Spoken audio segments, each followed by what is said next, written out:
Reconvene the meeting from 12 hours ago. God, I looked at the clock. That's exactly like when it looked like when we stopped last night. Could we do a roll call? Councilmember Francisco? Here. Hotchkiss? Here. House? Here. Sell? Here. White? Here. Williams? Here. Mayor Schneider? Here. Great, thank you. This is just continuing from last night, and why don't I first ask staff if there's anything they'd like to bring up before we continue our discussion up here. Mr. Casey? No, Madam Mayor. I thought as where we left last night is maybe using this decision matrix to kind of help formulate the discussion and lead us through today. And just kind of the sequence, I was perhaps thinking that we start with the growth management program, the Measure E program, which is at the top, and then maybe do the transportation demand management, and then focus on the density issues, which are the average unit size and the rental employer housing overlay, just as a suggestion for a sequence and process. Just to get things moving, get the caffeine through the veins, that kind of thing. Okay, if that's all right with my colleagues, why don't we start with the number one, the non-residential growth management program. I'll just start the discussion. I think back in the council work sessions, we had a different slightly different recommendation than what the Planning Commission had, and perhaps you can just make that distinction for us so we can make a determination. Good morning, Madam Mayor and members of Council. The Council held a work session on this matter of the non-residential growth management, and staff presented a couple of different options. I think there is support in the community, certain members of the community, the Commission, and the Council for a 1 million square foot cap as the primary policy decision. The question is what to include in that cap and what to anticipate that would be excluded, because this program has always had things that are included and those that are by definition excluded. For example, I did explain, I think at the premise it's always important to know that what we're talking about is net new non-residential square footage. So the rebuilding is not included. There is a category called minor addition, which allowed people to come in for up to 1,000 square feet, and that's not included. The difference between what we talked about at City Council and what the Planning Commission is recommending is what to do with the pending and approved projects. The Commission, it started with primarily one commissioner, but then again this was a point where, based on the discussion of the Commission, they wanted to achieve as much consensus as possible, so they kind of went in this direction, was that there was a concern that the pending and approved was not as clearly stated and transparent and obvious if it was excluded. And so the Commission felt that the number should be 1.35 million because that would then include the pending and approved. What the Council had talked about and what staff's preferred recommendation continues to be is that pending and approved be separate. And I recall Council discussion here, I think comments made by Councilmember Williams, that we would be very clear that once this pending and approved square footage is either expired or used or whatever, it's gone. And that we will make a definitional statement and categorize and list all those projects that qualify as pending and approved. And they could be based on today's date, for example, pending and approved as of a date that the policy decisions are made relative to how you want to move forward.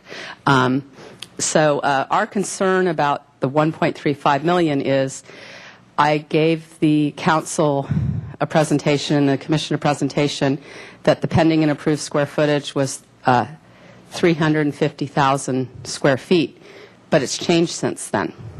So I can tell you that in the prior discussions, they just rounded up a nice big old fat number of 700,000 square feet for this pending and approved category.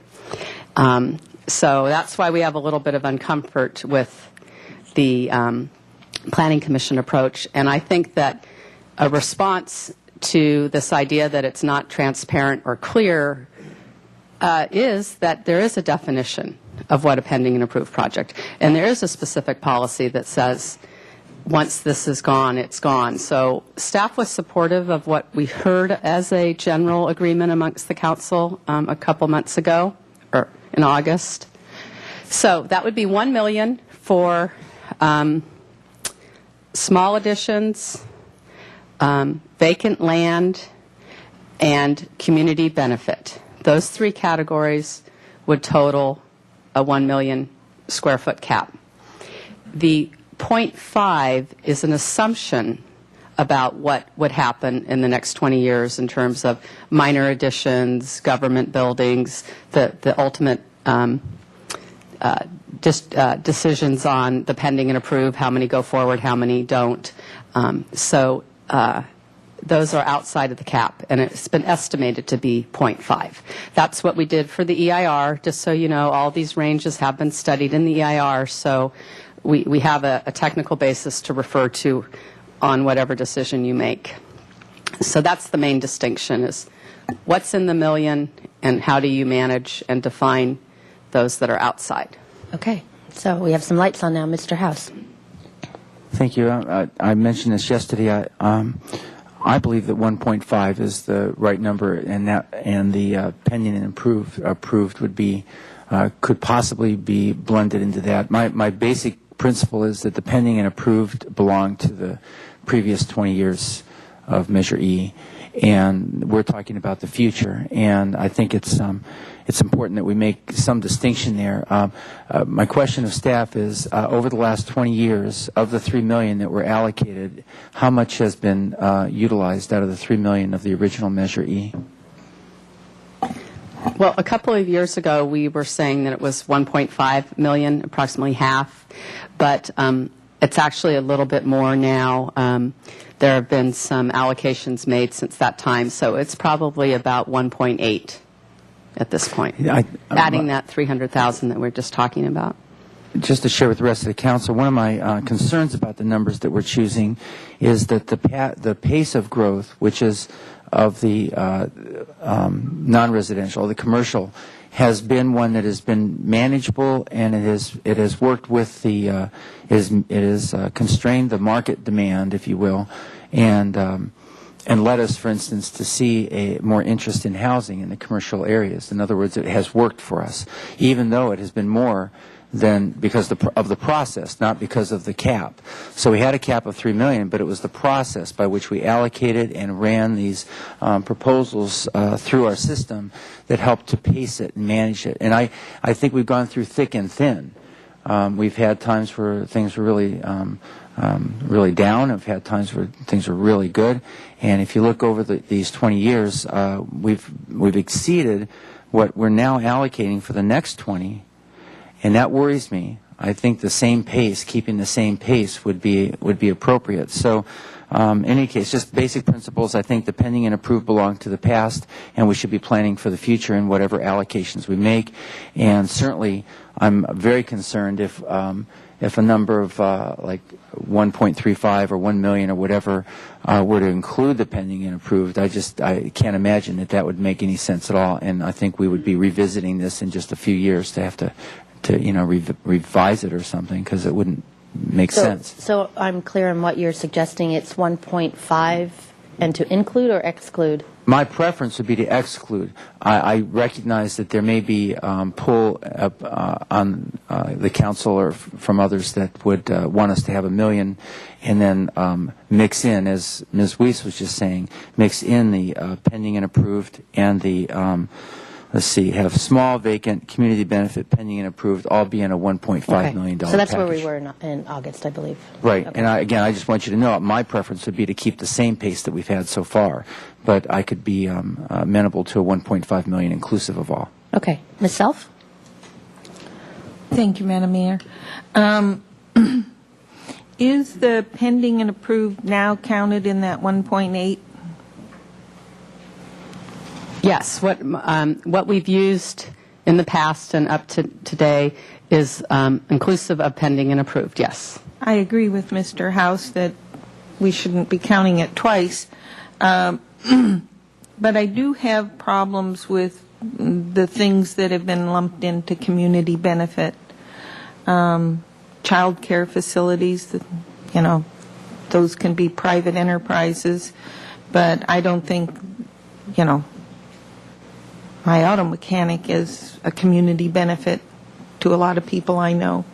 And so I think that the community benefit title needs to be tightened up. I also don't agree with the green economic development because it again is too broad. Any hardware store would qualify. And then small and local businesses.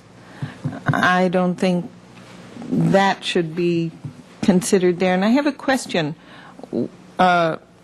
Community gardens, which really, would that be counted as square footage for development in any way? And then I'm not sure what you mean by urban farming. The listing of those types of uses, you don't really think of much in the way of buildings, and so that's true. There could be some building square footage associated with those uses. Like a shed? Yeah. A warehouse, different things like that. Because we do count every square foot. Yeah. We're very good about that. Is the definition of community benefit codified in here, or is that something that happens as part of implementation to address Ms. Self's concerns? And The Land Use Policy 7 on page 95 is the policy direction to further develop definitions and findings and details. so those specific questions could be addressed. We don't have to absolutely decide whether or not child care facilities should or should not be still included in community benefit, or do we need to make that determination? I just think that you would want to peruse this list and say, in concept, is this list the type of thing that you want to consider? If there was anything on the list that really didn't make sense to the council, then from a policy standpoint, you might want to adjust it. But I think, as the mayor is saying, the definition of what makes these things community benefit, that is a subsequent detail. But again, conceptually, do you like the listing that's shown there on page 95? It could be removed now, though. Yeah. The council's. Yeah. If there's enough votes for that. What does Okay. it mean to be removed, though? Does that mean it just doesn't count the square footage, and it's not even considered when we do allocations? It means it's just like an exempt category, basically, so they could just build what they wanted to. My interpretation of this is that the list of items here, when it comes time to actually create your resolution and implement, some things that are on that list might not get included in the final form, and things that aren't on the list might get included in your final form. So this is not a exhaustive and complete list. But if you're not going to qualify, if your project is not qualifying as a community benefit, then basically those projects will look to the small addition category. For each parcel of land, we're talking about having an allocation for small additions of 1,500 square feet. Or if that's not sufficient for your non-residential project, say an office building or something, then the other mechanisms are the transfer of existing development rights.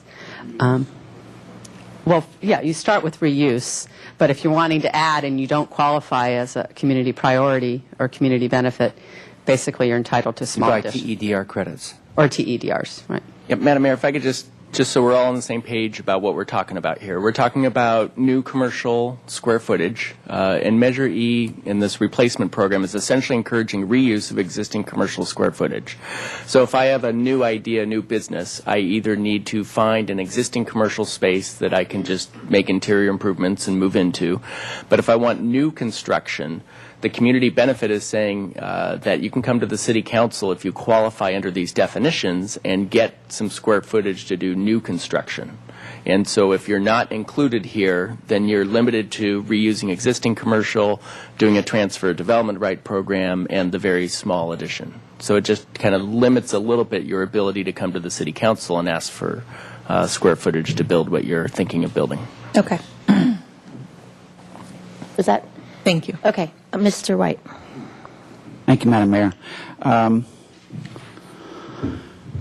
Well, first of all, the community, the community benefit, the old Measure E, the Measure E, had more categories where people could develop, right? There were more chunks of square footage.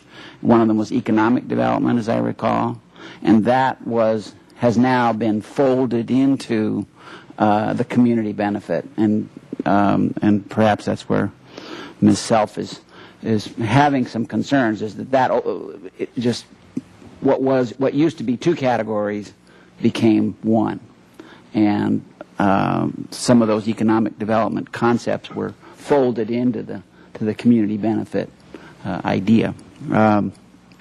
And from my perspective, I continue to find that child care, for example, whether it's for-profit or non-profit, is a community benefit. And in fact, I would one of the things that we've discussed at Planning Commission, and that certainly I feel, is that things like having local businesses that we don't have a plumber who's commuting in from, plumbing contractor who's coming in from Ventura to work, is a community benefit. So I'm more open-minded to uses coming in, commercial uses coming in, that are serving our community, and that to me is a pretty broad category. One area that has been raised now, but I don't think we've had much discussion on, is TEDR. Do we have any quantification? I've asked this before, but do we have some ballpark numbers of what's floating out there in the way of TEDR numbers? And that's just, I'm understanding that's just that agreement continues through time. And I appreciate it could be just a broad range, but There haven't been that many projects actually that have used the TEDR, and I'm trying to remember if I could give you a specific example. I recall the El Encanto did. That's the most recent, but I think it's on the order of 100 to 150,000 square feet. so Not modest a large chunk. number. Right. Right. And my take on the history of Santa Barbara's development is that the market has pushed the away from commercial and toward residential. That the value of development, of residential development, has been higher. The value to the developer has been higher to produce residential than it has to produce commercial. So while Mr. House is saying, Mr. House's point was that Measure E was preventing commercial development, my take is that there was as much the drive to maximize profit by building the mixed-use buildings, and which, by the way, later in time, in the last couple of years, we've seen the cartoon mixed-use, where we have one, I think it's on Milpa Street, where we have 300 square feet of commercial and 12,000 square feet of residential or something like that. So it's just, again, the market has driven us away from much commercial development. So do you have a number? What's that? Is there a 1.35, 1.5? I'm happy with this whole area is not deal breaking for me in any way. I'm happy with the Planning Commission suggestion, and at the same time, I am looking for broad support on this area, because I think where we really need to get the meat and bones of this lays in the residential density. Okay. Mr. Williams? Can I ask staff, what's a good traffic generator number per 1,000 square feet of commercial? I mean, I know it varies radically, whether it's retail or whether it's food service or whether it's office, but what's a good, nice, round average?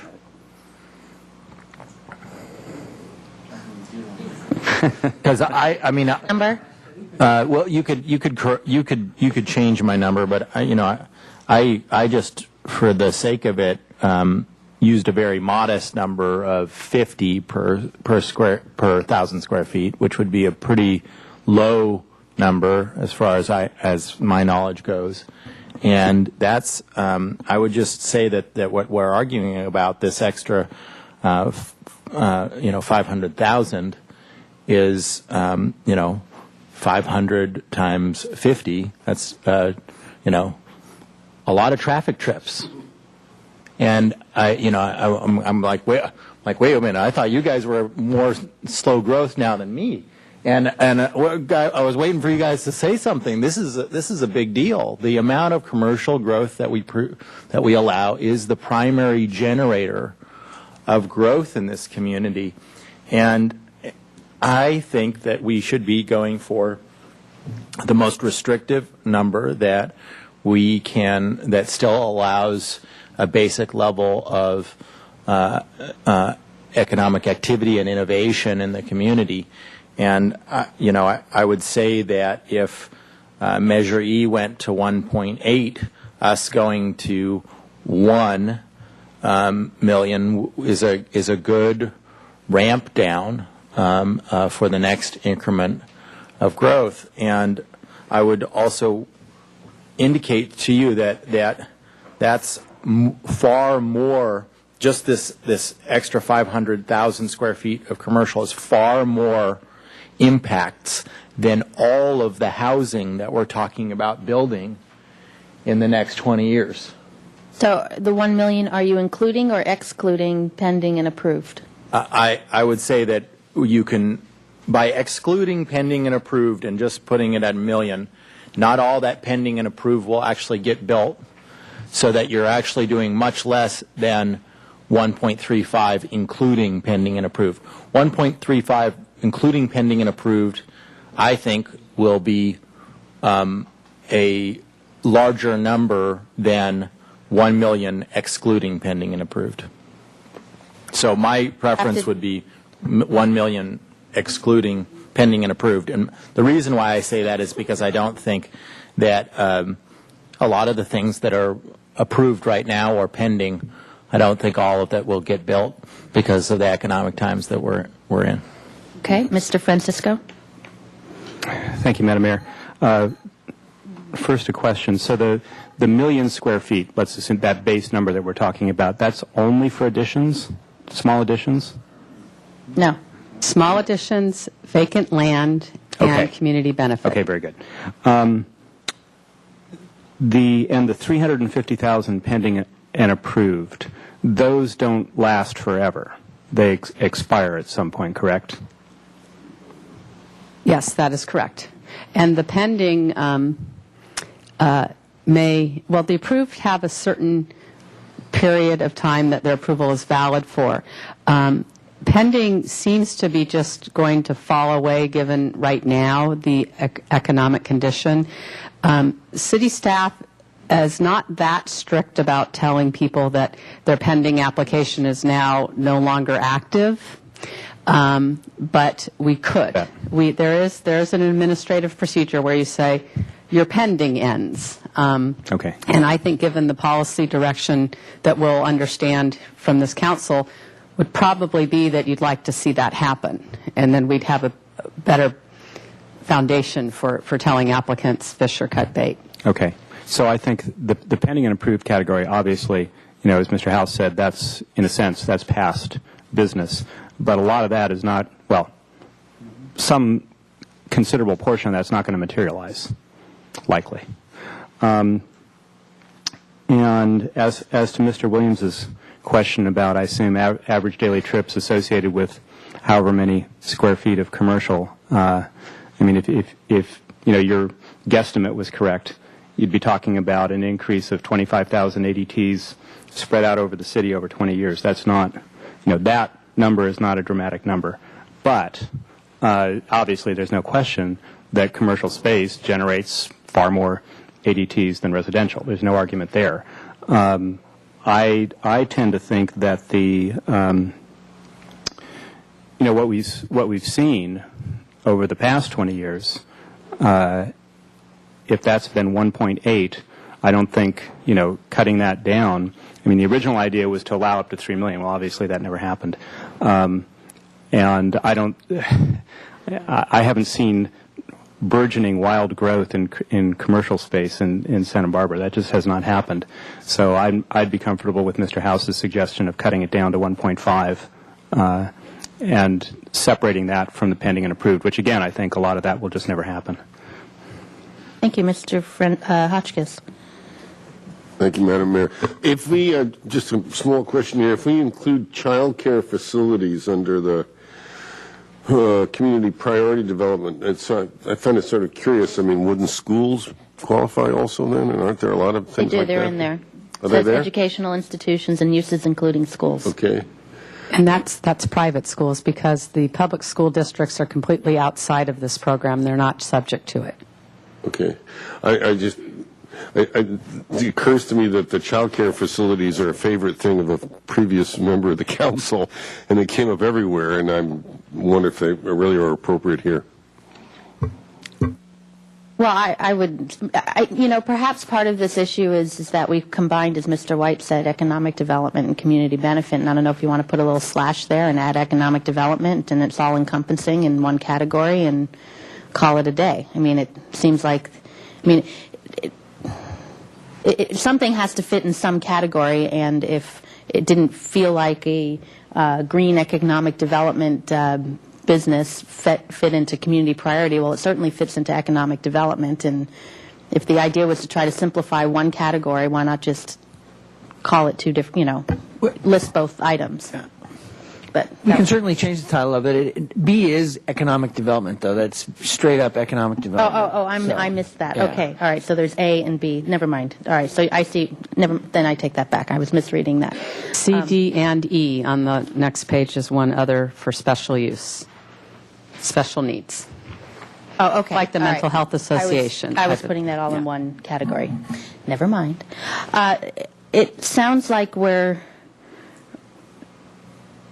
saying 1.5 excluding for a couple of people. We have 1 million excluding, and we have 1.35 excluding. So I don't know if the happy medium is the Planning Commission's recommendation, and go there. That's what. Yes, Mr. House. I want to remind the council that that this also includes development at the airport. We think of downtown, and we've been talking downtown, as if it's the only place. It's the Milpas corridor. It's places that are in the industrial area, M1 zone, the one place that's the economic engine, if you will, of our downtown, of our region, in fact, that is right now, if you take a look at it, you'll see that it's got decrepit building after decrepit building. It's totally under a subpar in terms of its quality, and the actual square footage that may be on any given parcel could be minuscule because it's an old house and some butler building in the back or something. What we're talking about is a balance here, and I'm hopeful that those areas will develop to be brought up to current codes and brought up to the state of the art, and actually begin to really give us a kind of quality in manufacturing, research, development environment that we really deserve. You got the university right there, so I'm going to really stand up right now for us allowing a legitimate, reduced from the past, but level of commercial development. And remember, each and every one of these isn't just across the counter and by right. They have to come to the council and a pitch has to be made. Findings have to be made in advance to even let it get really in the door. And then at the other end of the process, of the development review process, council once again has to pass on it and make the findings. So each of these will get vetted. Not only that, we're going to go down, and I think Ms. Self raises a good issue. We're going to look at the list. And the list is, this isn't the exhaustive list. I can think of a ton of things that belong on this list that aren't here, and other ones maybe some would disagree with. So I think our process will allow us to get there, but I really want to make a pitch for us to think about what it means if we constrain this commercial development too much when we're looking at 20-year horizon. And so I'm going to stand up tall right now for 1.5 million excluding the pending and approved, and see if there's anyone else who can really agree with me. That is a very, very modest pace of commercial development in a city the size of ours, and we command a great deal of land if you include the airport in our M1 zone that really deserve that kind of attention. Mr. Francisco? I agree with Mr. House because, I mean, his example of the airport, the vacant land we have out there is a good one. I mean, that could easily have 300,000 square feet of good commercial development. So, I mean, that right there would be a considerable chunk of the total. And I don't think anyone would disagree that that kind of development at the airport would be good for the community. What we've talked about at the airport is vital economic uses that we don't really have the land for anywhere else. So, to me, I mean, and we can see that right now. What's it going to look like 10 years from now? Okay. Mr. Williams? Well, I guess I guess I still am a traditional slow growther. I mean, I think that this is a really. I think that what I'm. You may not think that. I'm glad that you don't think that.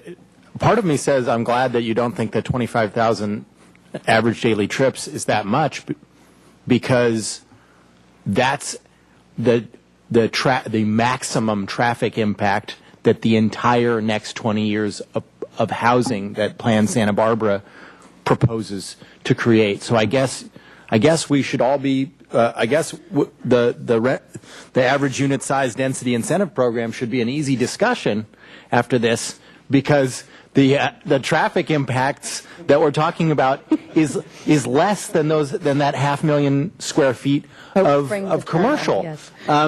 And I just the idea that we have a finite resources, and the idea that for allowing this extra 500,000 square feet of commercial is essentially the same traffic impact as another 2,500 to 2,800 units of housing, to me is a real problem, that we just go, oh yeah, another 500,000, no big deal. But then we freak out and we have months and months and months and years of discussion and heartache about an amount of housing that would just create the same impact. That to me is a problem. I also think that this really is the growth-inducing factor. Every bit of data that we've ever accumulated over 30 years indicates that it's the commercial that's the driver of other forms of growth, not the housing. And I really think that we should ramp down what the Measure E pace was, and going from 1.8 to 1.5 isn't much of a ramp down. Going from 1.8 to 1.35 or 1 is a ramp down. Okay. I'm glad we're doing the easy one first. I want to just alert the council to how much time we have, and I'm hearing a lot of repetition up here. So if we can keep moving things forward, if you have something new to say, but hopefully to get to a consensus. So if we can do that, Mr. White and then Ms. Self. Thank you, Madam See if Mayor. we can get to a consensus here. One of the policy drivers, one of the areas of concern in all of this mountain of documents over here is the jobs housing imbalance. And of course, the more commercial square footage we have, the greater the imbalance. So I know that was very prevalent in the Planning Commission's mind when this number came forward. And as I say, this to me is one where I can flex. So, Yep. But my policy preference would be the Planning Commission recommendation. I would have to agree with Mr. White. Ms. Self? Thank you. How many square feet of non-residential was exempted over the last period we're talking about? We did a tracking search in our database and found that approximately 200,000 square feet was used the minor addition. So I think Councilmember Self's question was how much happened outside of the 3 million. Is that correct? Right. Yes. So the minor addition, as I mentioned, I think it was approximately 200,000, and then the reconstruction, again, which is not net new, was about 500. Was about 500,000 of the reconstruction. Let's see, is there anything else that's Well, it would be a lot of RDA development that would be excluded from this. No. No. No? RDA, those Oh, projects. that's residential, never mind. But other,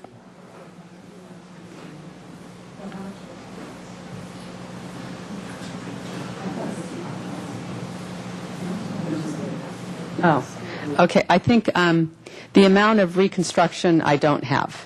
that's okay. Yeah, Because but I know that's the already- 200,000 under minor. We specifically tracked that. But then we have cultural, economic development. Oh, that I can tell you. All of the other excluded community those are benefit. included. Those are included. Those are included in the But community 1.8. benefit, it's included. It's included in Yes. Just in that category. We provided the council lists, and I think Councilmember House referenced it, and so did Councilmember Williams yesterday, that when you look at the types of projects that have been granted the community priority and the economic development in the past, that's based on tables that were provided where we track every allocation. So under the community priority during this period of time, it's been approximately 240,000 square feet. And that's included in the 1.8? Yes. Correct. Okay. And then economic development, the other category, was approximately 300,000. So hence the concern that if you have $1 million, how do you want to divide that $1 million? And the idea was to make sure that you had a reasonable amount for small addition, you have a reasonable amount for vacant land, but you try to reserve a pretty healthy pot to allocate to these economic and community priority projects. And And Madam Mayor, if I could just pitch in really quick, because we thought of a really radical idea a few years ago. Measure E was 3 million square feet over 20 years. What if we just extended Measure E an additional 20 years? Wow, that's pretty restrictive. And yet, we've done about 1.5 million square feet in the first 20 years. And so, we don't think the 1.5 for another 20 years is that bad of an idea, because essentially then you're taking Measure E and having it for a 40-year lifetime span.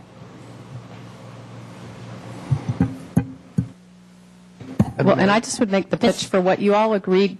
I shouldn't say you all agreed, but when we were trying to extract meaning from the work sessions, I do want to say that at one point in time it appeared that the council was supportive of $1 million for the small vacant and community benefit, that pending and approved would be in a part, and that was pretty simple. And government buildings were in a part as well. And I have the charts that you looked at before. It was option 2. That might be a common ground place. I'm not sure. Mr. Wiley?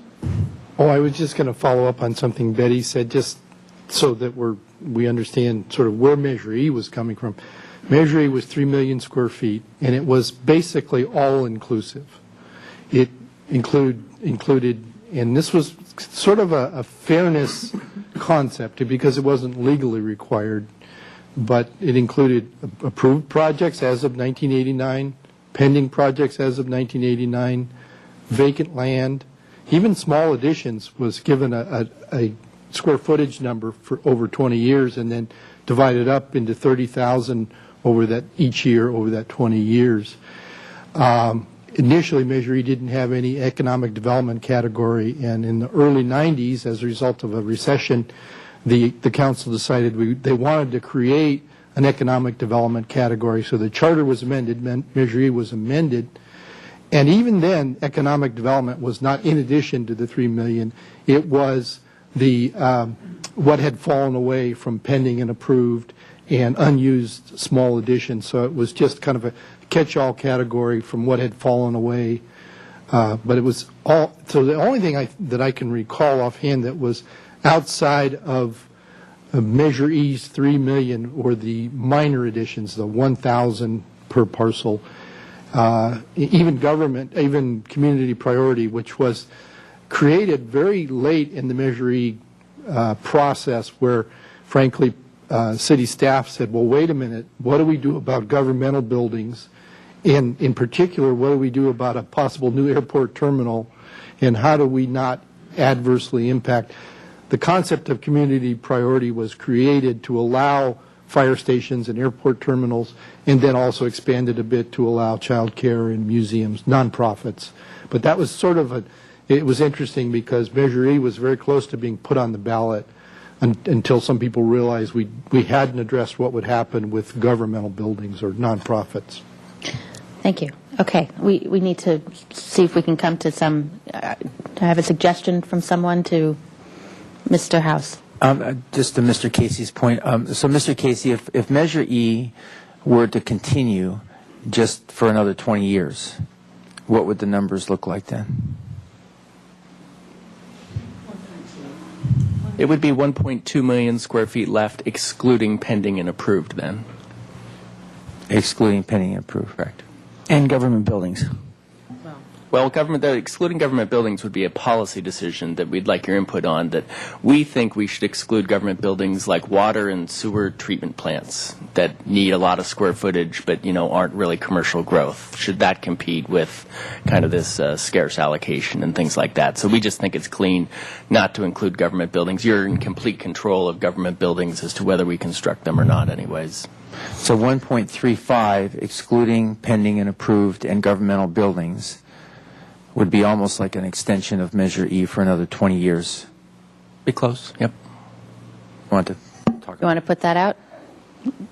So why don't? That's okay. So let me just bracket it with Mr. I'll say this, Mr. Williams.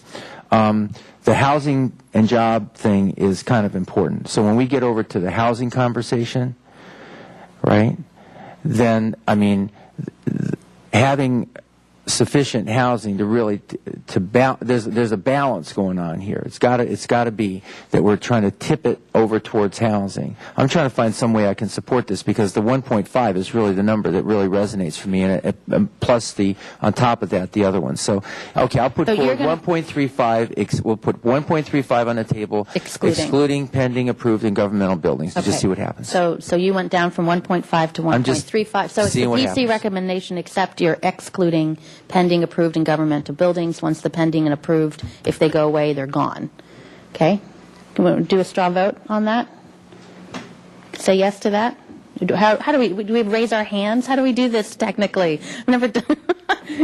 I was hoping this question would come up because, I don't actually think there's any kind of legalities here, except the Brown Act does clearly require that your vote be in public, it be subsequent to deliberations. And so I really think what you're saying here with this concept of a straw vote is, well, let me back up.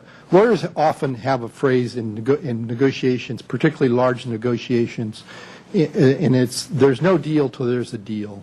And the concept is, while I may say yes to this point, it is subject to the final picture, the final deal. And I've heard several council members express that sentiment here. So if a straw vote is saying, I'm conceptually approving this now, but reserving my rights to, ultimately have that resolution and the findings and the final language in front of me, which, then that's it.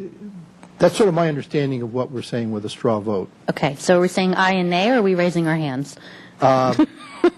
I think, hands or nods are good. Hands and nods are good. Okay, so there's a suggestion for a straw vote, 1.35 million square feet net new, excluding pending, approved, and government buildings. So I'm going to yes with a show of hands. All right, that's no. Is no? Yeah, I'll just do the opposite of what Mr. Wiley said. I'm going to say no, with the right to reserve saying yes if the package at the end of the day is good. If we have a good amount of housing. Okay, no was fine. Yeah. That's okay. All right. All right, so it's 5-2. All right, I got the point. Okay, so thank you. Let's do transportation demand management. Another easy topic. So that one, maybe staff, if you could just go over how the Planning Commission got to their recommendation. I'd like to make one point while Mr. Ledbetter is looking to, I think, read you what we put in your council agenda report is the statement that they all voted on. I did want to mention that the policy language in the general plan was revised since your work session in July on this topic. It still does include all the tools in the toolbox, but the language was softened in terms of having less commitment or mandatory type of language in the policy. So the policies that I pointed out yesterday, C6, have the policy direction to enhance transit, safe routes to school, parking pricing programs, but they, particularly on the parking pricing program, it lays out that it needs to make economic sense and work with stakeholders. So we did get some general direction from you this summer that's incorporated in the policy language. The Planning Commission didn't recommend any changes to that language, but their policy position is what Mr. Ledbetter has. Yes, thank you. So if you turn to the council agenda report, page 7, and you go down about halfway to transportation demand management, the second paragraph there, actually it would be 1, 2, 3, 4. The fifth paragraph on the page is really the operative one here, and I'll just read it out to you. The Commission clearly acknowledges this debate, referencing, between traffic congestion, greenhouse gases versus potential harm to the economic and social climate, acknowledges this debate and recommends that the Council support maintaining the full range of options for robust TDM with the understanding that components such as parking pricing be applied only with community support and to feasibly maintain the economic vitality of the downtown in the face of unavoidably significant intersection and roadway constraints should traffic conditions further degrade. And then they go on to add some detail here about the number of programs in place. But essentially what this is saying here is, as Ms. Weiss pointed out, we have the full range of TD options in the policies, but it's not being implemented immediately at this time. And it'll be subject to further community discussion and the application of thresholds such as you'd see through adaptive management. Okay. I have a question, and I don't know if it's to Mr. Wiley or to Mr. Ledbetter. By doing so, we don't get, quote, credit, right, for mitigation. But even if we did say, let's do robust TDM, it's still a Class 1 impact. So it's really, what's the difference, I guess? It's actually, technically, and again, I wish Mr. Dayton was here to respond to that, but what he's told me, my understanding is the TDM really, a full robust program will mitigate up to 90% of the impact. Okay. But it won't cover it all. Right. Yeah. Okay. Madam Mayor, and I think it's important, again, here, conclusions like significant adverse impact, whether something's been mitigated adequately or not, whether something is feasible, those are very subjective terms. They're judgment calls, and they're your calls. So you will be making the decision whether something's been adequately mitigated or not. And we'll all have the obligation to support that determination with proper findings and evidence. But they're your calls. They're, regardless of, what the staff or the consultant may have indicated in their conclusion might be in an EIR, ultimately, you take that information and make those calls. Okay. Well, I'll start here and say, given the big conversations that's happened over the last several months, especially on this, that even though what the Planning Commission did, the way I look at it, is it gives us the opportunity to look at items as we move along, given the circumstances, without throwing any of the work out. And so that helps in the long run without creating, I guess, it's also trying to create consensus at the same time. Having that letter from the downtown organization, they basically did a 180 on this, where they were, adamantly against the robust TDM, and now they're happy that we've listened to them and agree with the process, even and yet it still gives us the opportunity, should we, if we're able to work with the community and implement projects down the line as we go, we're able to do so and not lose all that information and analysis. So that seems I liked that, considering all the, the angst that TDM in particular was creating. So I would put a plug in for the Planning Commission recommendation on that, understanding that there's a lot of things in there I personally like, not, but that doesn't mean we're throwing it away. So I just thought that was a good approach. Mr. White? Thank you, Madam Mayor. I agree. I'm heartened with having worked with the downtown organization and with the business community over the years on the Planning Commission, and having seen such resistance to have gotten this letter at this stage, I think is a real sign of success, that of inclusiveness. People have been brought into everybody's been brought into the system here, and we have support where at one time there was much greater skepticism. Certainly this letter doesn't go, this is the greatest thing since sliced bread. No, it doesn't go there, but it says we are in the system and have a say in how this moves forward. And as I mentioned in the June session, there's going to be a real change in the financing of the parking structures over time. And as more money is likely to be required from the parking fees, then the downtown organization, the downtown parking committee, the whole community will have a chance to see how that fee structure is developed, and maybe it can even reduce traffic impacts as part of the whole package. So I'm hopeful that we can support this being put in the toolbox and then looked at by a future council. Mr. Francisco.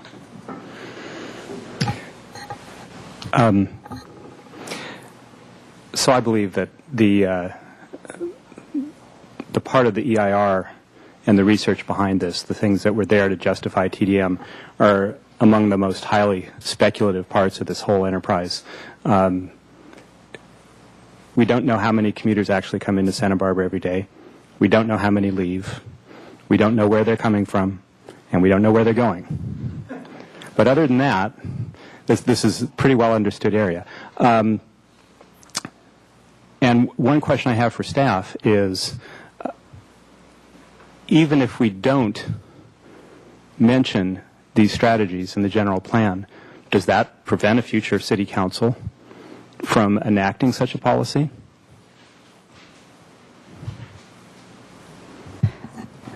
In response to Councilmember Francisco, the City Council has initiated many programs that aren't specifically described in the general plan. So, for example, much of the waste reduction program that the Council has embarked on in the last decade, because our general plan is somewhat out of date, those concepts, to the degree that the Council's gone, weren't really explained anywhere in the general plan. So yes, it's possible to initiate new ideas even if they're not in the general plan, but what I think we're trying to do here is reflect what this general plan update brought into the fore of the community discussion. And there has been quite a bit of discussion about traffic and the effects in the community and commuters and safety of people being able to move throughout the community and have choice. So the idea in including it is because it has been an important policy point in the general plan update, but it certainly doesn't preclude you from either not initiate. You can not initiate these, or if they weren't there, you could initiate them. It's just a matter of, do you want to have reflective policy on these issues? I guess my concern is, it seems to me, when the circulation element discussion was going on last time around, a lot of, there were assurances that stakeholders would be involved before any of these things were actually implemented. And, what I've seen is frequently the circulation element being quoted as the Bible, because the circulation element says this, we must do that. So I guess, I'm glad the DO feels a little bit better about this than I do. I want the language to be extremely clear that these are things that were discussed, that they're based on little or no empirical knowledge. There's a great deal of work remaining to be done about the actual transportation pattern in this city. And I also believe beyond this general question of the TDM policies that the Transportation Department wants, there's also the circulation element itself. Ms. Weiss, you and I and Rob Dayton and John Ledbetter had a discussion about the circulation element 4 months ago or so. I can't remember exactly when. And I pointed out to you at that time some of the things that I thought were problematic, just to sort of give you a heads up. And some of those things have changed. Well, a lot of them haven't. And so we still, in my view, certainly before I sign on to this, we need to talk about the circulation element itself. Simply discussing TDM by itself is not sufficient. So I just want to make that clear up front. Wait, I'm not clear. Well, to be absolutely crystal clear, I do not and will not support the circulation element in its current form. It has several policies that I think a majority of the people in Santa Barbara will not support, that I do not support, and I am not simply signing on to the general plan based on a few items in a decision matrix. This is a broad policy document, and we need to discuss the elements of that policy document, not just a few high-level themes.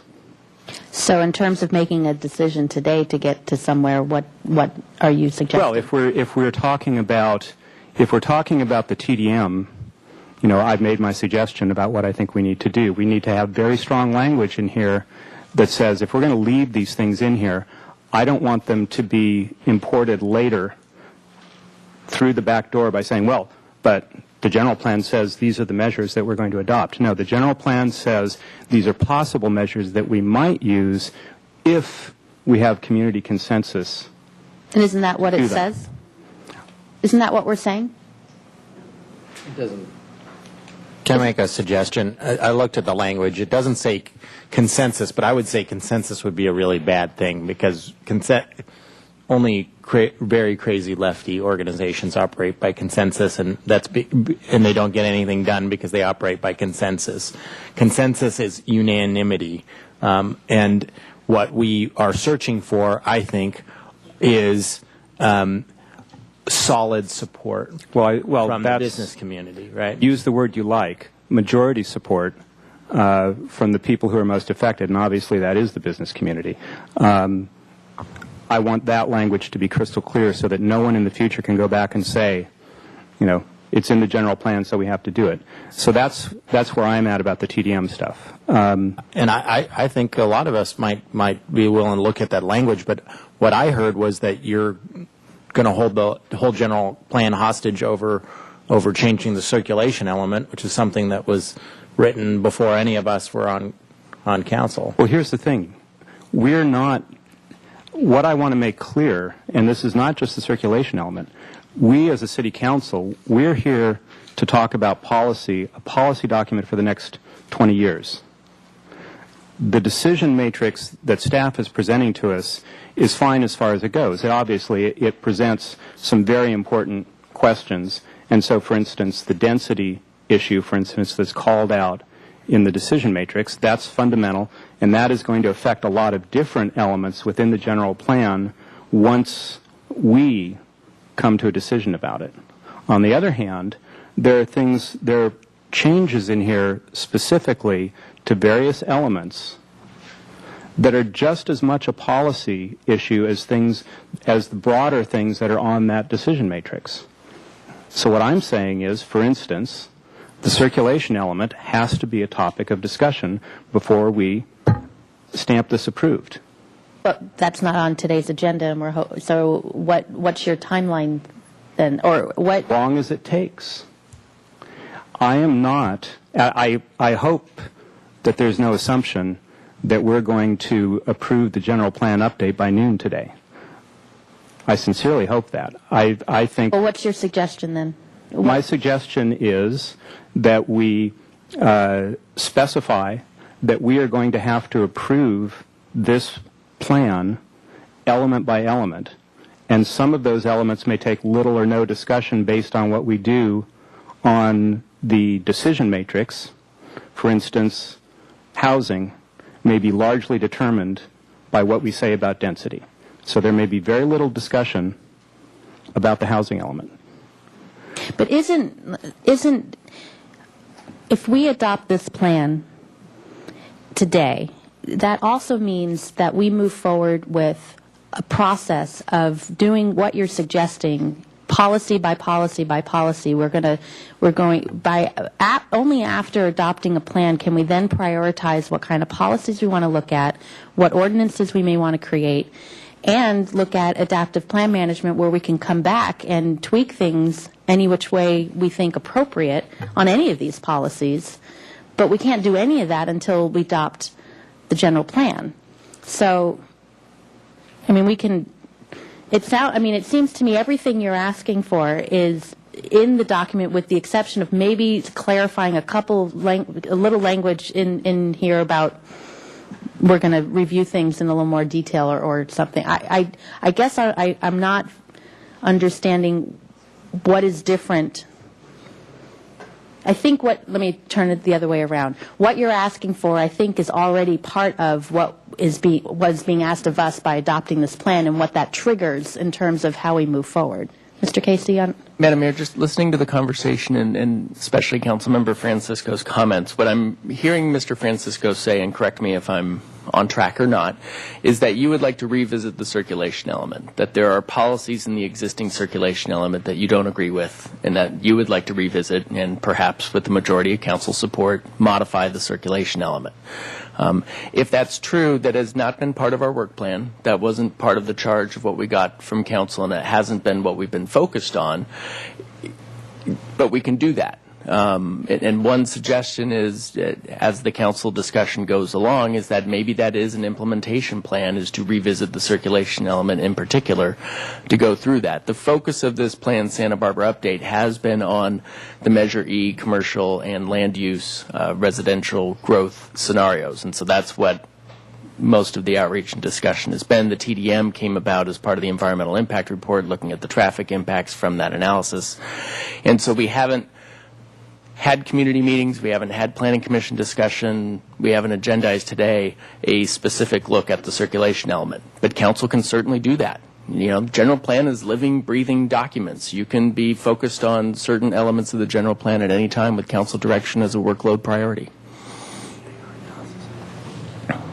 Mr. House. So I want to understand process for a second. We've spent 5 years working on this, 4.5 years or so working on this, and it's been clear that within the scope of work, we would be focusing on land use and housing and the Measure E because that was coming up for renewal. And other elements, just like we recirculate the elements from time to time, we go back and review them. The circulation element has not been up for our discussion. We haven't made that a part of our plan to discuss it. We didn't review it. The public didn't weigh in tremendously on the circulation element. A lot of the things that we talked about did go into that territory. So considering the task before us, is the circulation element as a whole a part of our discussion? I mean, is this even something we've agendized even since the beginning of our general plan update process? Plan Santa Barbara, if you look at what the public has seen of Plan Santa Barbara, has reviewing the circulation element in its entirety for major changes in it. Has that been part of our scope of work? Madam Mayor, I'll just refer back to the agenda today in Recommendation B, which is to approve the general plan update to include the updated introductory framework, general plan reorganization, land use element and associated general plan map, housing element, and amendments and additions to the remaining 6 elements. And so, yes, there are some suggested for amendments to the other elements, but the focus has really been the land use and the housing elements. To make them consistent. Remember, they have to be internally consistent. That was one of the fundamental things. And so we have these recommendations that have come up along the way.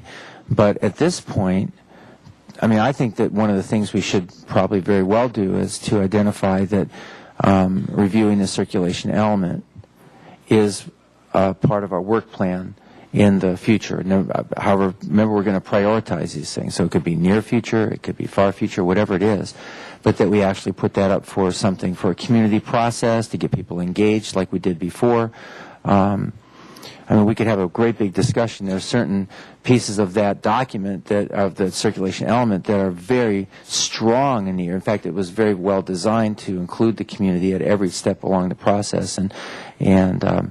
But those are things we would discuss at that time.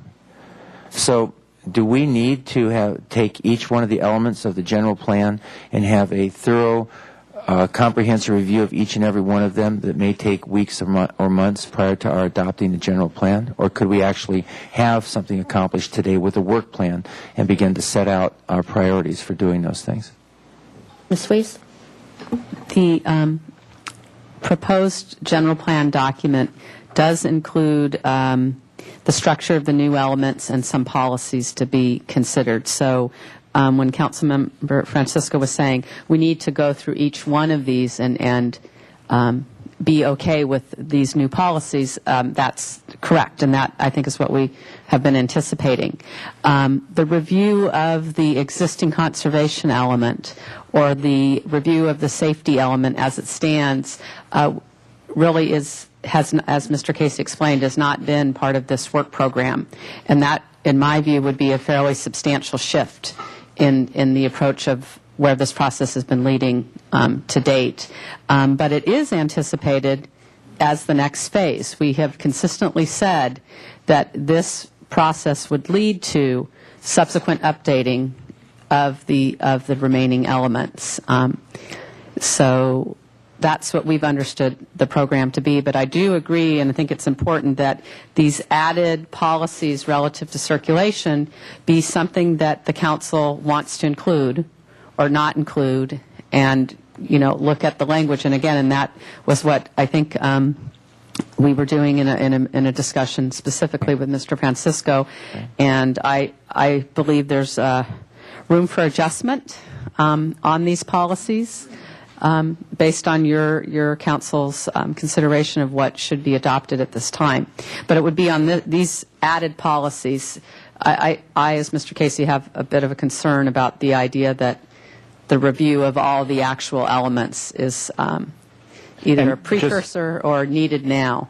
Just to be clear, that's not what I'm suggesting. I'm talking about the changes. I'm not talking about every element in the general plan, especially the ones that haven't changed at all and that we're not contemplating changing anytime soon. And I'm not talking about, though I think we have to do this at some point, reviewing every aspect of the existing circulation element. I'm talking about the new stuff. And I was misunderstanding, so thank you. All I'm trying to make clear is that when we're talking about transportation, simply looking at the TDM part, which is in the decision matrix, is not enough. That is, the document that we're approving has other changes concerning transportation, and we have to talk about those as well. Madam Mayor, I think if you look at your general plan document, there's a circulation tab, and it includes 5 pages of recommendations, 7 policies, and I think from what I understand now, that's what Mr. Francisco is saying. Exactly. So I apologize. I misinterpreted that. I thought you were talking about the entire circulation element. No. And I would direct the council's attention specifically to policy C6, which talks about circulation improvements where existing or anticipated congestion occurs, improve traffic flows in conjunction with providing improved access for pedestrians, bicycles, public and private transit through physical improvements and TDM strategies. And then it goes ahead and lists as the implementation actions a number of different strategies here. Potentially including. It says potentially including, right? Prior to the list, it's not an all-inclusive list, and even the things that are on the list may not actually make the cut, ultimately, right? Yes, and I was just looking for ways that we could try and accommodate Council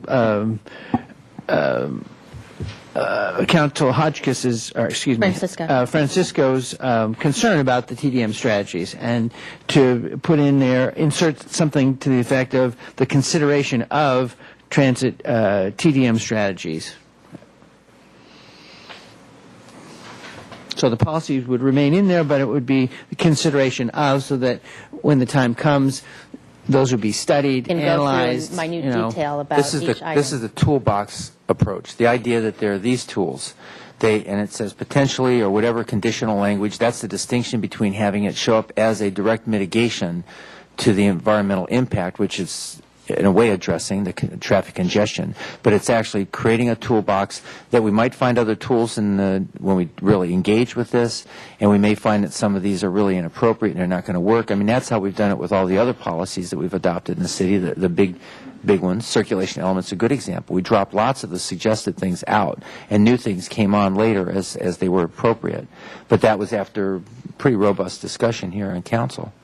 So that's the idea, right? Yes, and I would say I'd point to the housing element as the same approach. Right. You have a toolbox of a lot of different types of strategies that you can employ, and the idea is you consider those. Same thing with second units in the land use element.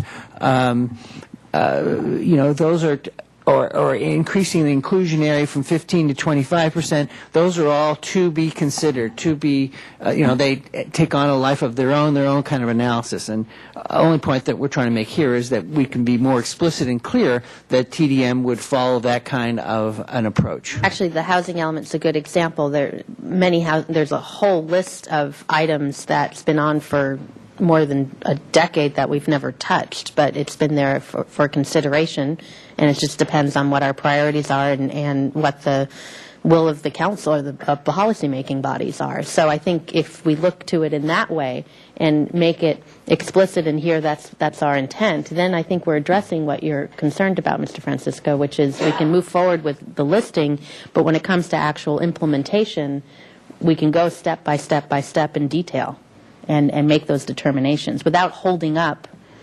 this whole process. But that's how I'm looking at it. Mr. Hotchkiss, you wanted your light to Thank you very much, Madam Mayor. Well, first off, on a broad, I wasn't going to say this until later, but this plan casts a long shadow. It's like putting your hand up before a bright light, and the ramifications of it, I think, can be enormous. I think this is kind of what Mr. Francisco was getting at. We want to make that shadow, or make that hand as neat, clean, specific as possible. And so I have a number of things that I'm going to talk about later, ask about later, but I'm not going to be at all happy or even try to come to a conclusion today. I think it's far better is to go as far as we can with all the things that you do and take a deep breath, come back and look at it 2 weeks, a month, or whatever, and carefully hone this, because we're talking about 20 years, and we want to get this right. Yes. Let me just ask, what new information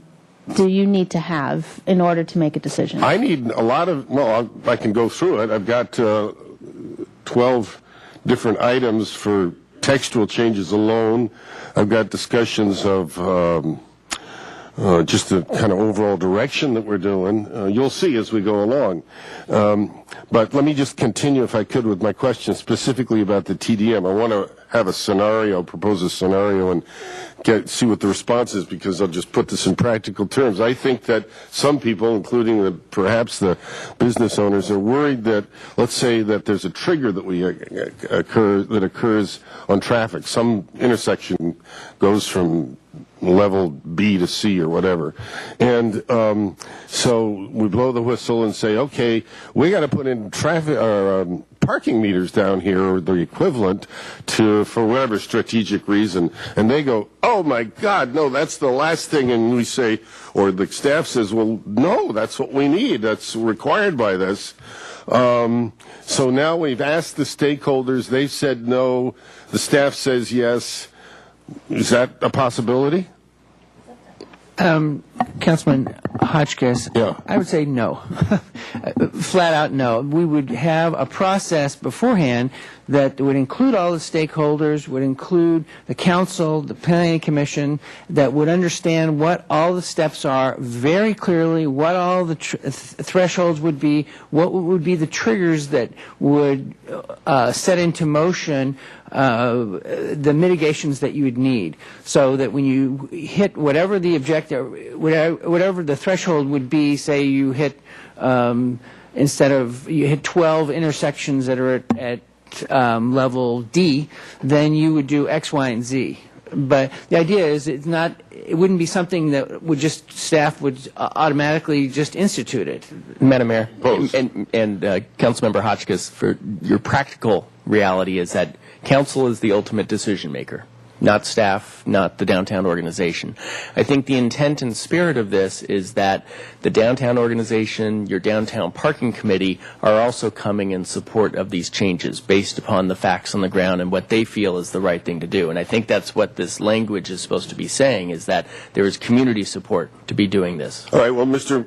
Francisco wanted to be very careful and clear about how we word that. And in response to you, Madam Mayor, it's not about information. There's some policy decisions, I think, that are made here that I want to question as we go along, and I'm not going to be rushed about it.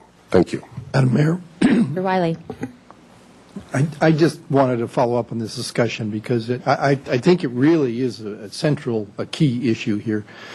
And I have to say this relates to something that I've, as the city attorney over the years, have really tried to push. And it has to do with my experience of having people come to the city council or the planning commission and say, you cannot do this. It would be illegal. And the reason is the general plan says the city shall. And then it states a policy. The city shall protect views of the mountains. You cannot approve this project. You would be violating your general plan. And that, to me, has never been appropriate. It's never been correct legally. But unfortunately, there has been a lot of use of the word shall in general plans over the years. My professional guidance, to the extent I get to weigh in on this for a long time, has been to avoid words like shall. They're fine for commandments, but otherwise it's got a bit archaic. And to, lawyers use qualifying language. Lawyers use generally, the word generally, or consider. And I would have to say that I think, has seen some fruition in this general plan approach. What's my point? My point is I don't want a city council feeling like they're bound by something that someone else decided, even if that was an earlier city council, because those people, the council members, are elected to deal with the day-to-day reality of the city. And I think this document sort of reflects that approach, and so the answer to Councilmember Hotchkiss's question is no. We're not trying to achieve anything here that mandates that anyone do anything, in particular that forces a city council to do anything in the future. Then the question is, though, on the other hand, what's the point? There is a point. These things are establishing policy goals. At the end of the day, it's direction to staff. Here's some policy goals. We want you to go ahead and start developing these, and we want you to tell us as a city council, how to implement these policies. And so it is meaningful. The detail is important in establishing these policies, and it's your call. But so I hope that helps. Well, and we get to still determine the order in which we even look at those policies. So if there's some that any of us feel queasy about or don't think is perfect, I mean, there's a lot of policies in here for us to start looking into, and I just feel like holding this up is going to hold up the things we want to change. I mean, we talked yesterday in great detail about variable density and how that's not working and how we need to move forward and create smaller buildings, and we can't do any of that really until we do the first step, which is adopt this general plan, so then we can move forward and implement the things we want to implement. Otherwise, we're just going to go in circles, frankly. So, Madam Mayor, on the since there is an interest, I think, on part of a number of council people to be sure that these policies regarding circulation reflect what you understand community interests are and what you think the city's forward steps on circulation policies should be. There are only 7 of them. And they do have language that may make sense or not make sense to you. And it really would not take that very long to read you the policy, look at these pages. And for example, C3 on page 259. It's regarding vehicle speed. There is language in here that, may not resonate with the majority of the council. Advocate for new state legislation that promotes vehicle speed limits that are designated and enforced with consideration of street design, adjacent land use, and mix of transportation mode usage. I think we have this policy as an advocating something that's positive based on community discussion, planning commission support, and comments and actions by this council. But you could perhaps disagree with that and want to soften the language or take the policy out altogether. As I said, there are only 7. So how's that one?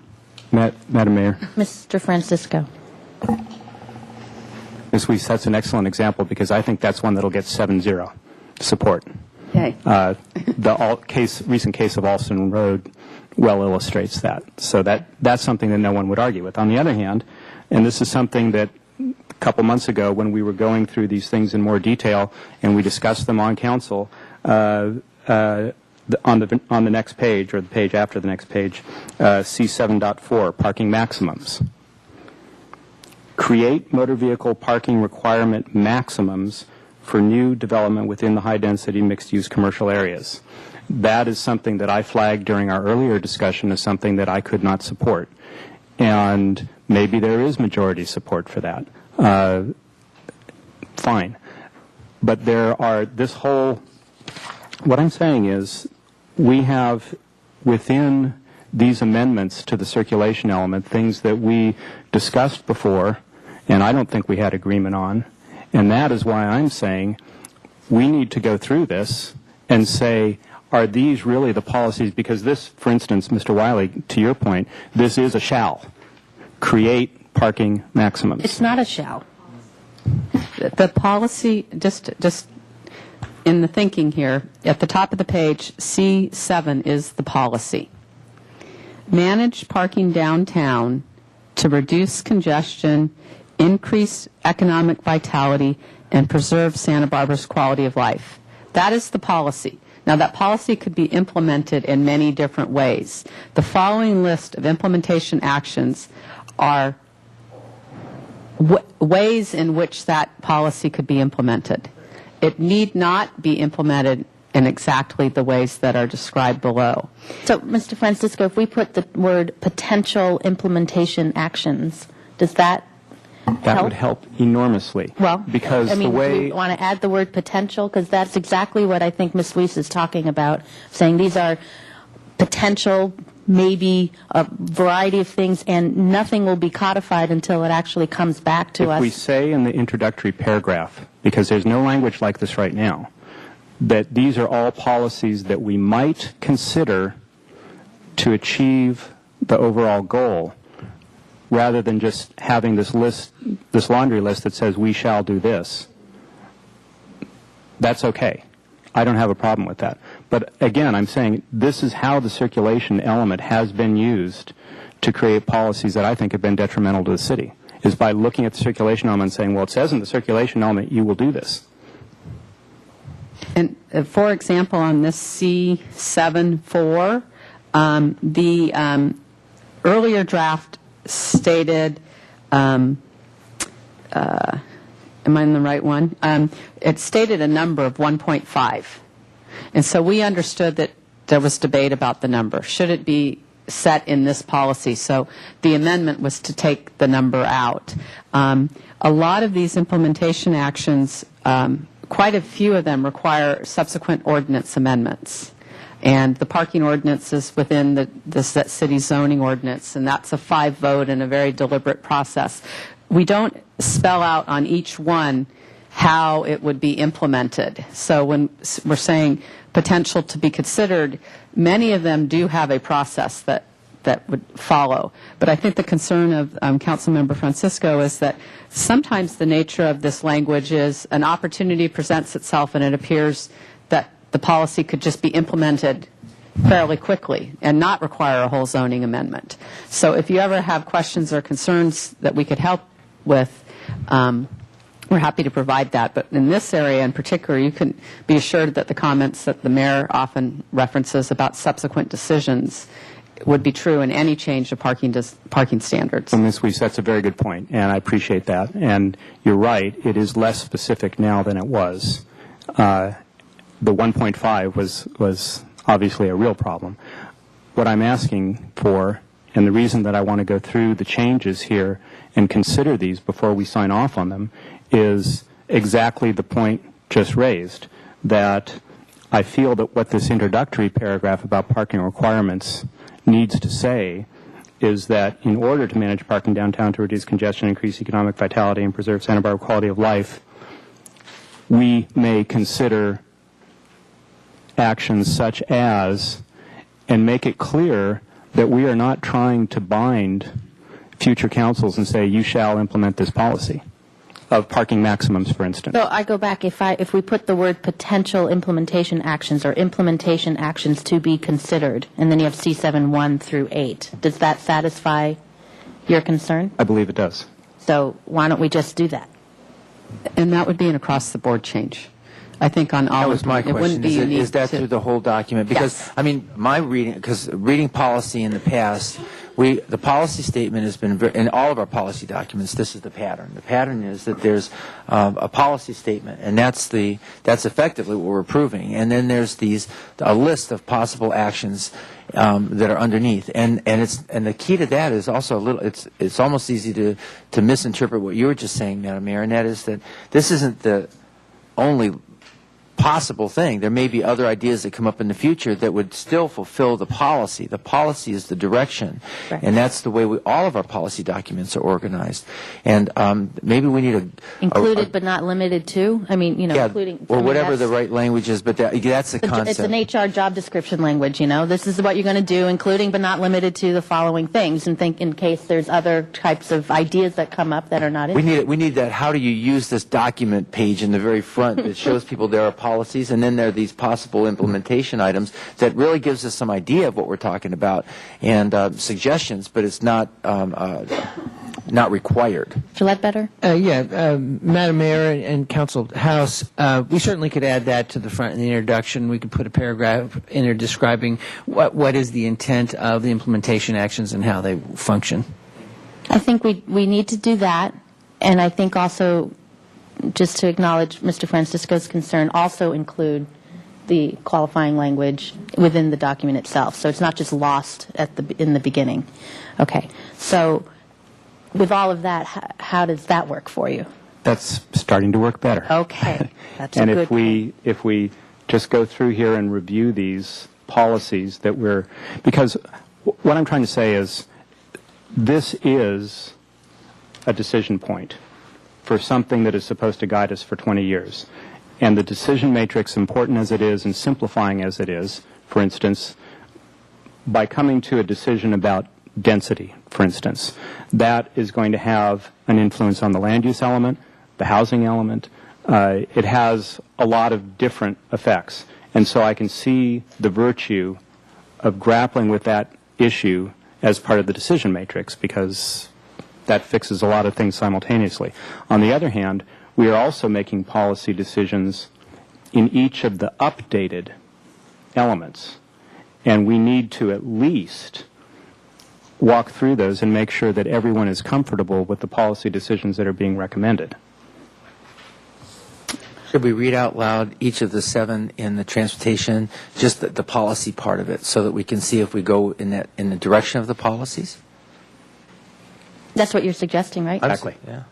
Well, I would like to know the implementation, too, because I find some of them very objectionable. Yes, Madam Mayor. Go ahead, Ms. Weiss. While we're on circulation, that section begins on page 257 and is shown in each section here. We begin with the title Goals, Policies, and Implementation. And the goals are statements that have really been carried forward since the initial council goals for the general plan. And I think you do need to start with the goal.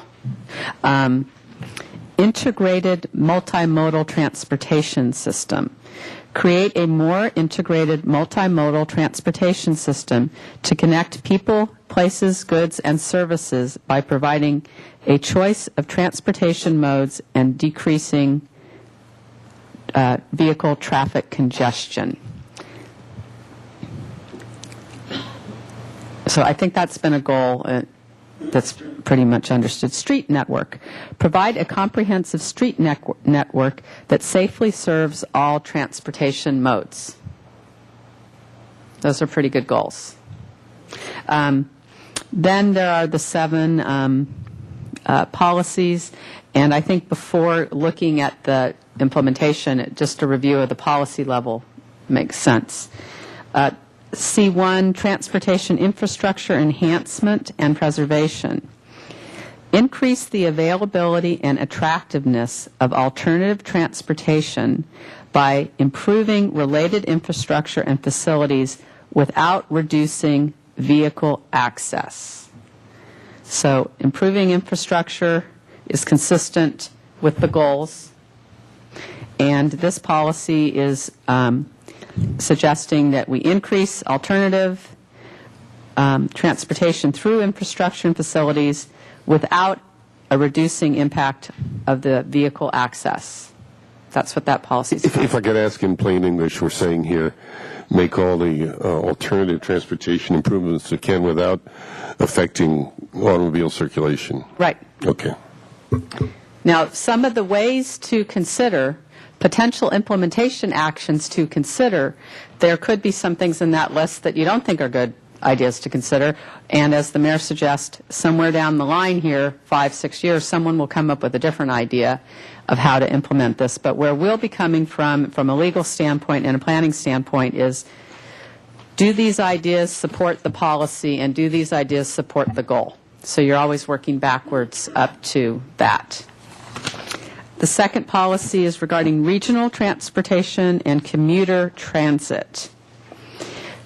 Coordinate regionally with agencies and the private sector to establish viable rail, bus, and carpooling options for commuters and create an energy-efficient regional transportation network. C3 is vehicle speeds. I read that one before. C4 is bus pullout right-of-way. To facilitate buses in turnout pockets merging back into traffic, monitor changes in state regulation to require motorists to yield to a merging bus. I can tell you that that policy language changed a number of times. People wanted us to do it ourselves, and then we needed to be educated that really it's not within our legislative authority. So that's why, even though this may be a great policy, we're down to pretty much monitoring how we're also others. just saying we're monitoring it. We're not just approving or disapproving it. We're going to look at it. Right. It's something to keep your mind on. Transit funding. This is one that's been discussed specifically as well. To provide the level of transit service needed, all funding mechanisms, new and old, will be studied. C6, circulation improvements. We've read this one today. Where existing or anticipated congestion occurs, improve traffic flow in conjunction with providing improved access for pedestrians, bicycles, public and private transit through public roadway improvements and transportation demand management. So I realize that's a lot of words.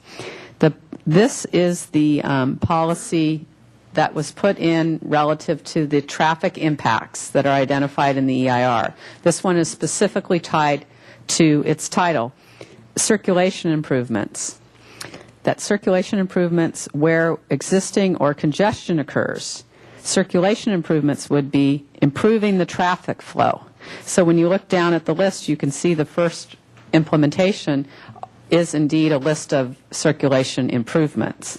Then the policy goes on to, with providing improved access, peds, bicycles, transit, through physical roadway, again, the list below is the physical roadway, and TDM. And then this is the C6 where you also have the TDM. C7, I just read a minute ago, is the parking management. Manage parking downtown to reduce congestion, increase economic vitality, and preserve Santa Barbara's quality of life.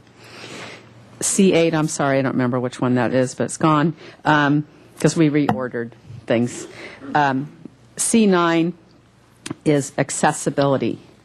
Make universal accessibility for persons with disabilities, seniors, and other special needs populations a priority in construction of all new development for both public and private projects. This is probably already mandated through the ADA, but it's a policy statement that many in the community like to see, that this is the city's policy. So the first question is those general policies, not the implementation potential, but the general policies if there's any major concern, right? Is that what we're trying to... Mr. Francisco? Yes. So the ones that I have concerns with are C1,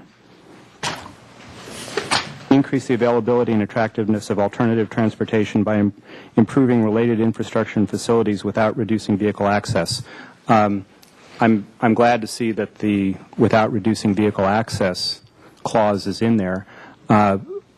But one of the things that I think is really important about this is there has been for decades a mentality among transportation activists that if we build it, they will come. And we have abundant evidence that that is not true in some very important cases. Certainly, the case can be made that where you have a lot of people bicycling in an unsafe area, a bike lane may be a great improvement. On the other hand, there are things that were supposedly going to stimulate demand for bicycle commuting, like the bicycle garage at the Granada Garage, that have not worked and were a waste of money. I think that we have to recognize that it's not just a question of trying to make something more attractive. It's also a question of, is there actually a demand out there for it? So do you have any suggested language to add to that? Yes, and I would suggest that that we need to add another criterion here, that merely making things more attractive to alternative transportation is not enough. There has to be some evidence that there's actually a demand for the improvement. We can't continue to spend vital infrastructure dollars on things that no one is using or that are radically underutilized. So what I would like to see is an additional phrase in here that says something like taking into account the actual demand for transportation alternatives. And I'm not exactly sure. I don't want to get down to the exact word right here, right now. But what I'm suggesting is that this language needs to be modified to have some awareness of economic reality. Because if we're just going to make it open-ended, anything that makes alternative transportation more attractive, that's potentially an endless billion-dollar program. And I think there needs to be a reality check on this that says, are we just going to do an alternative transportation program because it's nice? Or are we going to do it, are we going to target them where we think they'll actually be of benefit and actual use? Well, this isn't precluding anyone from saying yes or no to a policy in the future of whether something's nice or needed. It doesn't preclude it, no question about that. But what I'm suggesting is a policy change. That's why I'm arguing for this. Okay. That we say, in addition to making things more attractive for alternative transportation, that it actually have a practical application, so that this is not just an open checkbook. Can I make a suggestion? Yeah, Mr. Williams. You know, I actually agree with some of the sentiment, just simply because I do think, you know, we have finite dollars and we do want to target things towards alternatives that are going to make the biggest difference. I mean, that's why I've been such an advocate of bus transportation, because that is something that, you know, is cheap and serves a lot of people. But maybe as a suggestion, instead of adding the words taking into account, demand for the service, taking into account potential demand for the service, because in some cases we're talking about things that don't exist yet, and so it's impossible to assess current demand because there's no service for it. You know, say if we were talking about commuter rail, for example. Taking into account current and potential demand, I think that's a reasonable phrase to use.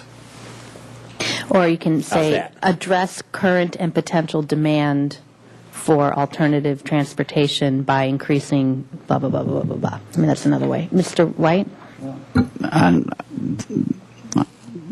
My suggested language is to put in the introductory sentence, assess the need for current and potential demand for alternative transportation. Where warranted, increase the availability and attractiveness, et cetera, et cetera. Okay. That's livable. That's livable. Mr. Hotchkiss? Thank you, Madam Mayor. The one thing that I think Mr. Francisco is bang on this, and we have a sort of open-ended system right now where we paint lines on the street to move cars over and give bicycle riders plenty of room. I see it around town, and I don't see much use of it. So at some point I would like to say that, yeah, we can try these things, but we ought to review it. And if they're not being used... And that's what adaptive plan management is. Well, that could be, but it's not written in this policy, and it's not the indication. It hasn't been the practice in the city to review the stuff that we've done and go like, oops, didn't work, forget it, erase the painted line. I really have to disagree. Oh, well, tell me where that's happened. I think the Delavina Y was a good example of that. Here was a project, and we said, no, we don't want to go this way. We go another way. The paint happened. I've had multiple people compliment, the changes that's happened there in terms of dividing up the bike lane to the... Well, that's a good example. I think we ought to apply it citywide, though, and I don't see that done. And I think but the point is that this whole document, throughout the document, has the adaptive plan management that's supposed to come back and tell us on a regular basis, how are we doing? So it's addressing exactly what you're asking for. Okay, well, if we're going to say the language that Mr. Francisco is pointing to, which is to try to tighten things up a little bit, I think that would be part of the language also, to review the use and remove it if it doesn't work, however that's said. Right, but I'm just suggesting that what you're suggesting there about reviewing it and removing if it doesn't work is permeated throughout the entire document. You don't need to repeat it over and over again, because that's what the adaptive plan management program is. I guess it could be. I don't get that feeling. I think Mr. White's language is sufficient. Okay, so we have a suggested language from Mr. White. Mr. House?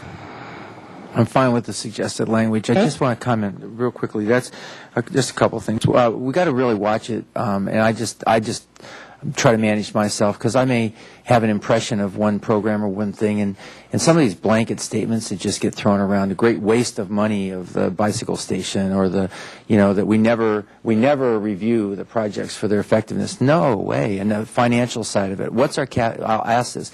What is our capital program?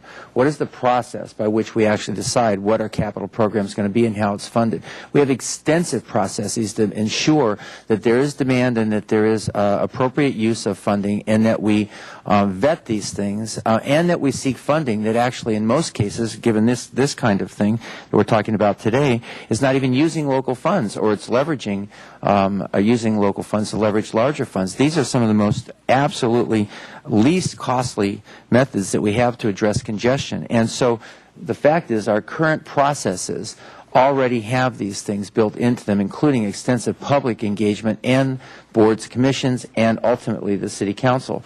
And yes, many times the city over and over again is reviewing the striping on the streets, reviewing the efficacy of the different things that we've tried. Some of the things that we've tried out have literally not worked. We've removed them, and this happens throughout the whole city. We're doing it all the time. And we're talking about adaptive management. That's really just giving a name and a programmatic kind of thrust to something that the city is doing already. And I think that the closer you get to these things and see how they are working, you'll see that that's going on. And one last little piece on that. Within the circulation element itself, which we're not getting deeply into, it was designed, and really we need to be watching out to be sure it is, a ground-up process where neighbors and neighborhoods, business neighborhoods as well, are the ones who are calling for and actively engaged with these projects. The one comment that really stands out for me came from Hillary Blackerby, and she mentioned when we talked about community buy-in on the kinds of projects we're talking about, she said the community is not just necessarily the business that's right adjacent to whatever project is. It's the people who are using the street or using the sidewalk or using the bus or using the bikeway. So when we talk about the community, our involvement process, which is also one part of our general plan, which is our community engagement part, is included. So I'm just taking a little umbrage to these blanket statements that we don't do this and we don't do that and great things are wastes of money, and our process really does vet these things well. Anyway, I support the language. Madam Mayor, can we Yes. just get the language repeated now that we seem to be Mr. White? focusing in on one? This is a preamble to C1. Assess the current and potential need for alternative transportation. Where warranted, increase the availability. C1. Mr. Francisco. Thank you, Madam Mayor. I think I like Mr. White's language, and this is what I'm getting at. This is a substantive change in this policy. This is something very different than what this city has done for many, many years, and I appreciate moving towards a more practical and budget-based approach to these things.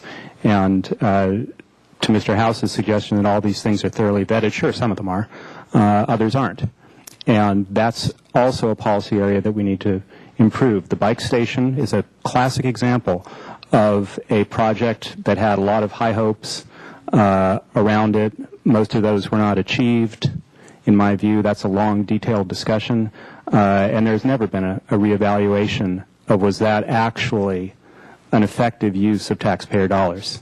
So, sure, we look at some things, signal lights and that sort of thing on a regular basis, but there's some other very significant and costly projects that this city embarked on, and we have never looked back to see if they actually got us what we thought they would.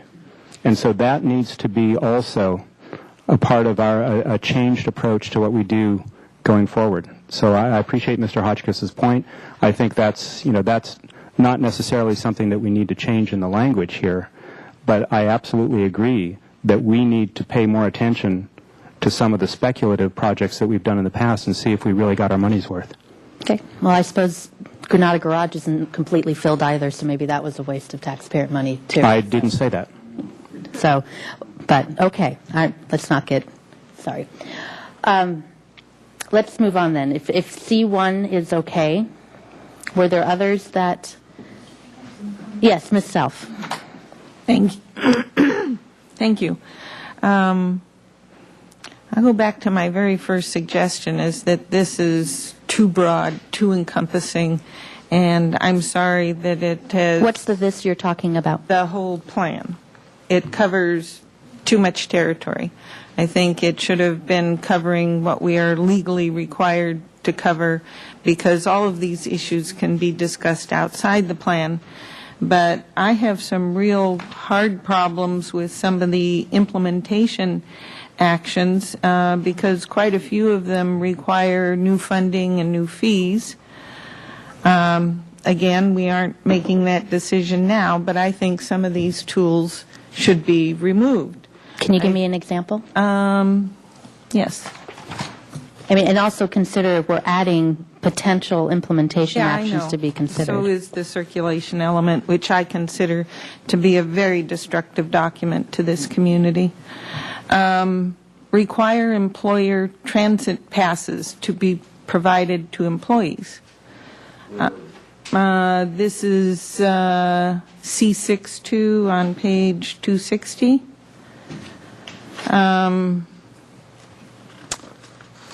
We have Which part? C62? C6.2, require employer transit passes to be provided to the employees of, and then all new employees citywide, or if you're going to expand or hire anybody else, they got to get a pass. Cash out parking, C6.3, develop a citywide employee cash out parking program.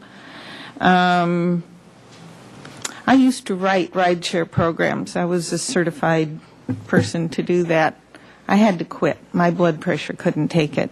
The mandates on employers to do this encouragement where it adds to the cost of goods for all of us. You know how much time and money is spent? But anyway, that's a whole different thing. Downtown parking pricing, car sharing. I've sat in on several car sharing meetings. These are also subsidized with your city's funds. These are not self-sustaining programs. And bike share programs. We're going to have bikes and share them all over. Bikes are so inexpensive that,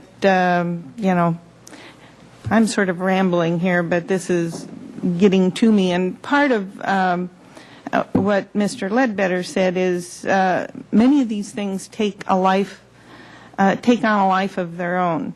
And this is the seeds of that life. Bus riding. Your taxes pay 66% of every bus fare, and that is with accounting like no business does it. It is very generous in even showing 66%. And I think, and I want to say this with all due respect, that I realize the city thought it was doing the right thing for the right reasons, but it does have a history of using crammed down policies on neighborhoods that were not wanting certain things to happen. And approving, I can't approve this even with potential or you might or you may. I think some of these tools should be tossed out. Mr. Williams? I'm beginning to think that this is a filibuster, and that we're not. That this is a purposeful obstruction of going forward in this plan. I think that step by step we are trying to address specific problems, and I think we are doing so productively with Mr. Francisco. But I just, if you just throw out the whole thing, well, then I suppose we should all go home. I think there's a way to make this rational. I think most of this stuff is vanilla. I think requiring new developments, new commercial developments to have transit passes for their employees is a longstanding practice in the city, and it's something that in my 7 years has never been objected to by one of the commercial applicants because it's very low cost. It's very cheap to do, and I think that we probably do not want to get into a policy discussion of the subsidization of bus riders versus the subsidization of car drivers or the subsidization of roads, or all transportation is heavily subsidized by the taxpayer in some ways that many could feel unjust. In particular, the fact that sales taxes pays for most of our transportation improvements, and sales taxes are disproportionately felt by people who are poorer and disproportionately paid for by urban areas like our own, even though they are disproportionately spent by smaller communities, such as the voting composition of the majority of SB-CAG, being able to have dictating where most of these funds are going, despite the fact that we're down here in the South County producing most of the sales tax. So there's all sorts of things with that, and probably we don't need to go into that, and it's not really germane to the discussion today. Most of these things I consider pretty innocuous and vanilla, and for those that you disagree on, let's talk about them specifically.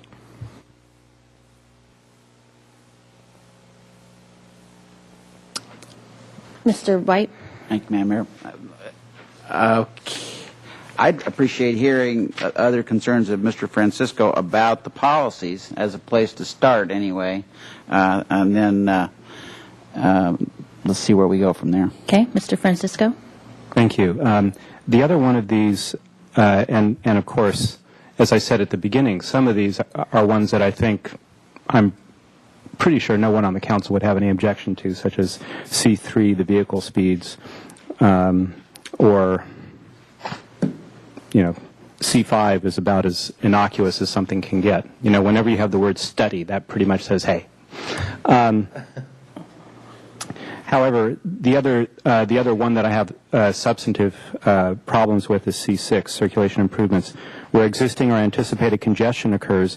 Improve traffic flow in conjunction with providing improved access for pedestrians, bicycles, and public and private transit through physical roadway improvements and travel demand management strategies. And what I would like to see is something like, again,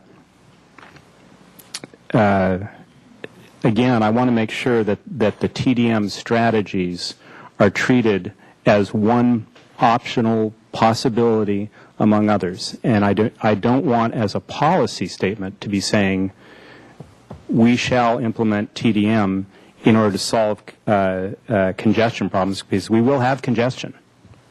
So language in there that says, and I see Mr. White, I think, has an champing at the bit, language in there that makes it clear that TDM is one among a range of possible measures that might be taken to address congestion. I'll turn it to Mr. White again. Madam Mayor, I think we could stop that that policy at transit, where existing and anticipated congestion occurs. Improve traffic flow in conjunction with providing improved access for pedestrians, bicycles, and public and private transit. Period. Yeah. Comments on that? And if the TDM doesn't exist, it does. I mean, it's somewhere else, so that would work, wouldn't it? Ms. Suisse? This particular policy, again, relates back to what measures does the city want to consider and undertake in the future to mitigate congestion.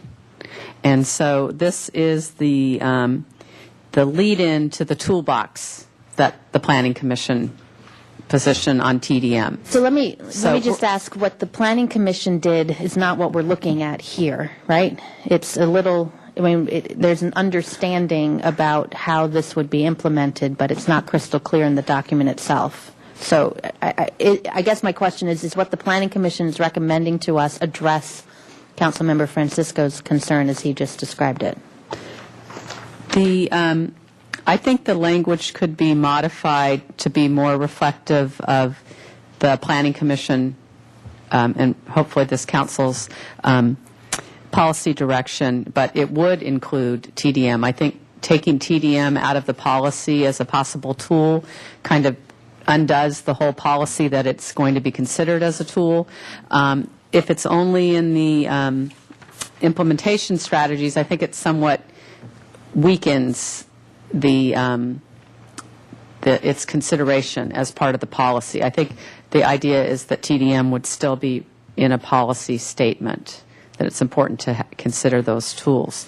So we did not discuss amending that language with the Planning Commission, but I think we could work with you all on that. So does someone have an idea on that? Yes. Mr. House has an idea. Go ahead. Okay, so just if you put these words in there. So it says bicycles and public and private transit through measures such as physical roadway improvements and travel demand management strategies. We're talking about a toolbox here, and when we get there and we're dealing with congestion, we're going to be looking around for what do you do with it. We're going to either expand roadway capacity, we're going to do physical things. We may also do non-physical things, encourage people in one way or another, and that's what TDM is about. So at least it leaves the toolbox open, but it doesn't close the door on other ideas too. Measures such as. Mr. Francisco, does that work? Almost. So I think if you said Mr. House's suggestion, but change it to through measures that might include physical roadway improvements, travel demand strategies, and others. And that way we're still mentioning TDM. We haven't tossed it. But we've changed this language, which to me reads as saying, again, this is the way you shall do it, and that's the problem I have with it. So it could say private transit through measures including but not limited to physical roadway. Nope. All right. Through measures that Through might measures include blah, physical blah, roadway and improvements, travel demand management strategies, and others. Yes. I'm okay with that language. All right. We okay with that? Okay. Okay. Okay. Any other policies, Mr. Francisco, in this, Those in are this the area? two that I had a problem with. All right. Let me. So. Just one yes. more point. So we're also making sure that each of these lead-ins to an implementation list is going to have some kind of generic sentence, blah, blah, blah, blah, blah. And that's important not only for those of us who occasionally forget what's on page 216, but it's very important for the general public, because the planners and members of the Planning Commission who have sweated every little detail of this know that something is referred to somewhere else and it applies generally. But I think it's important for the people who are trying to understand maybe just the one particular part of the general plan that they care about. Take it out. Yeah, exactly. Okay. So, Madam Mayor, Mr. Ledbetter, go we ahead. can certainly include that. We'll amend the titles to say implementation actions to be considered, and then we'll include Potential implementation actions to be considered. potential implementation Fine. to be considered, and then a paragraph in the introduction that talks a little bit about the role of the implementation So actions. those two things, and then some, and the word changes on C1 and C6, I believe, were the major components. All right. With all that, Mr. Hotchkiss. I don't think that to be considered makes it, because that means there are only those that are to be considered, even though you have a paragraph in the beginning that may say something different. So I think it should be easier and more clear would be to say just possible implementation actions. Otherwise, if you say Then implementation potential? actions to be considered, you just limited it. We were saying potential implementation actions. I still think it should be possible have possible? implementation. Possible. I'm happy with possible. All right, good, thank Possible? you. Yeah? Okay. So I'm going to ask for a straw vote. Ms. Self. Request in C7.8, require all multifamily and commercial projects to be designed to meet the needs of cyclists, e.g. secure parking, storage, lockers, showers, etc. This sounds like a shell. And Well, they're all, but it's under the potential to be considered. It's not, there's no shall in here. It's under that same section. you couldn't soften the wording there? I think softening it once up at You're C7 doing the same thing. is the most important thing that you've asked for. It's doing what Softening you're asking. twice is It's doing exactly what you're asking. beating a dead horse. Okay. I'm going to ask for a straw vote. The initial language at the front of the document, the possible implementation actions to be considered, and the change in language as we discussed in C1 and C6. All in favor of that, raise your hand. Okay, that's 6-1. Is that right? 6-1. Okay. Does that, for us, mean that we're done talking about transportation demand management section? It sounds like it is. Okay. I think so. All right. Hallelujah. Hallelujah is right. Do we want to go, average unit size and rental employer housing overlay, are those things seen together? Do we want to do those separately? How would you suggest talking about that? would suggest together. Together, okay. Last night we talked about this quite a bit, actually, and I don't know if you were able to get a map from a year ago. I thought that, but well, be good to know. Maybe I'm just going to throw it out where we want. How do you suggest we start this at this point? Thank you. The original map will be, if you have handy your EIR, which I think it looks like you do, Volume 1, because that was part of the original project description at the time.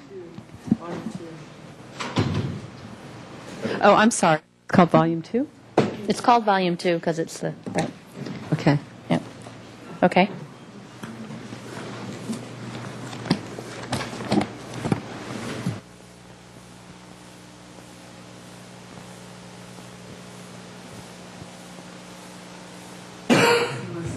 The preset 1, turn that one on.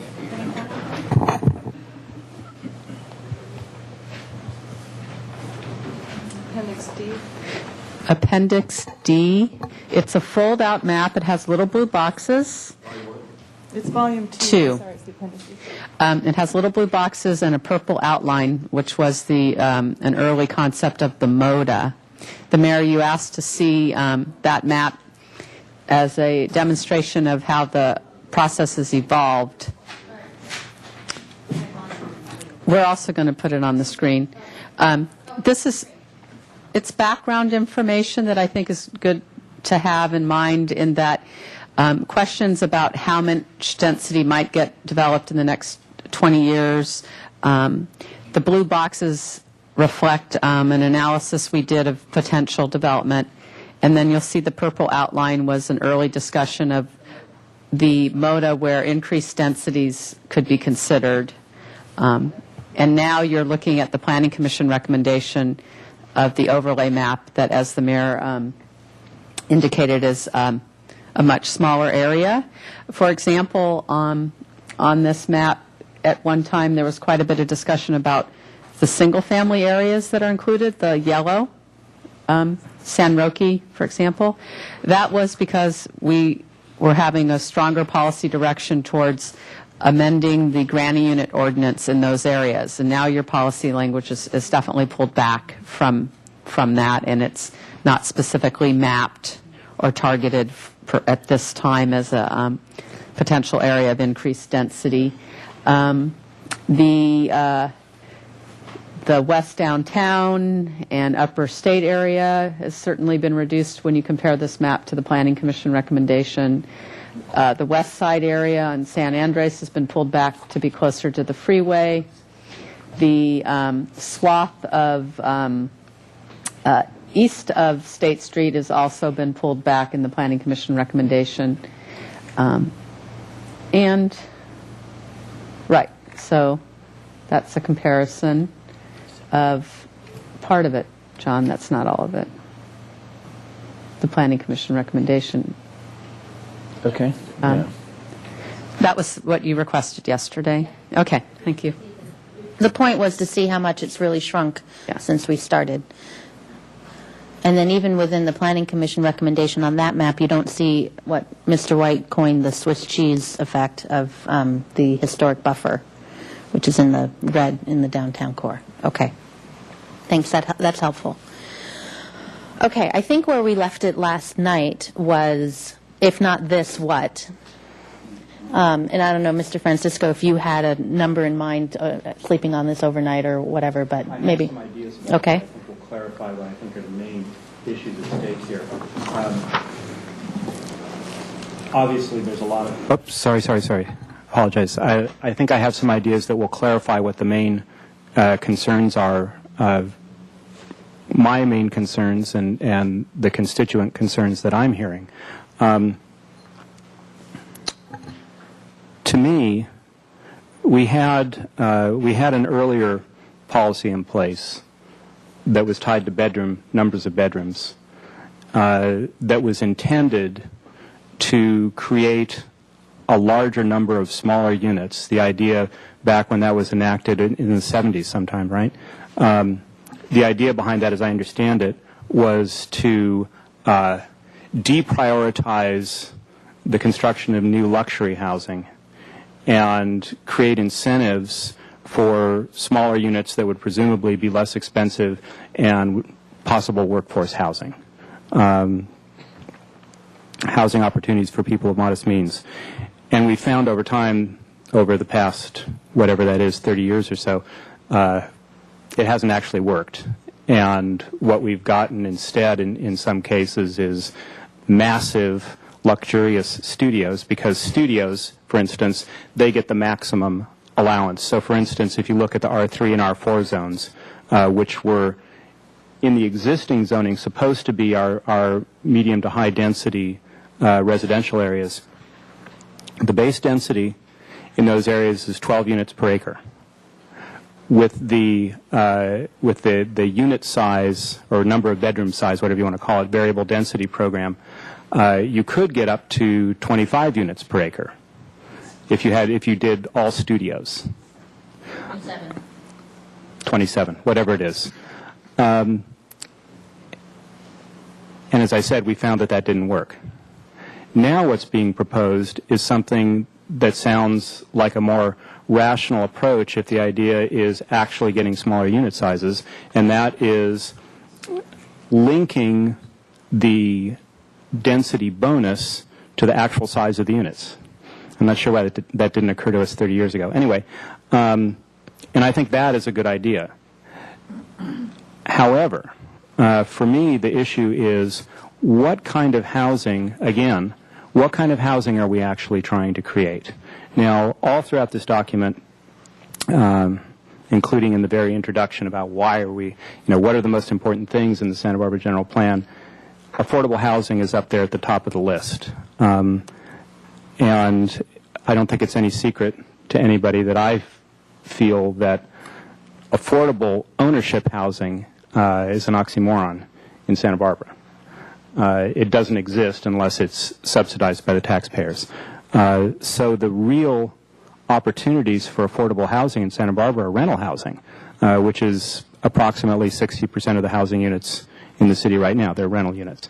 So if we're going to create more opportunities for affordable housing, if that really is the goal, then the goal should be to increase incentives for constructing rental housing.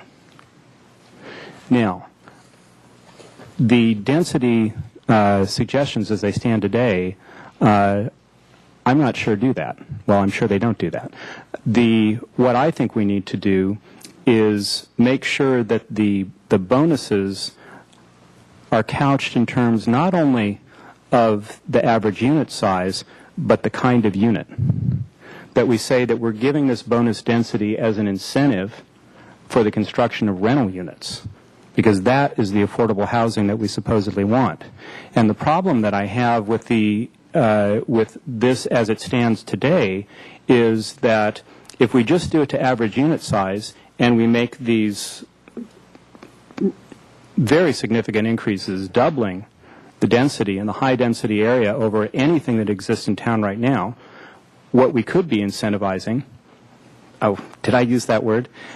What we could be creating incentives for is, again, expensive market rate housing, and we're also, by nearly doubling the dwelling units allowed per acre, that if it's market rate housing, that is upzoning. There's no other way to look at it, and we are going to drive up the land value in the area that we do that.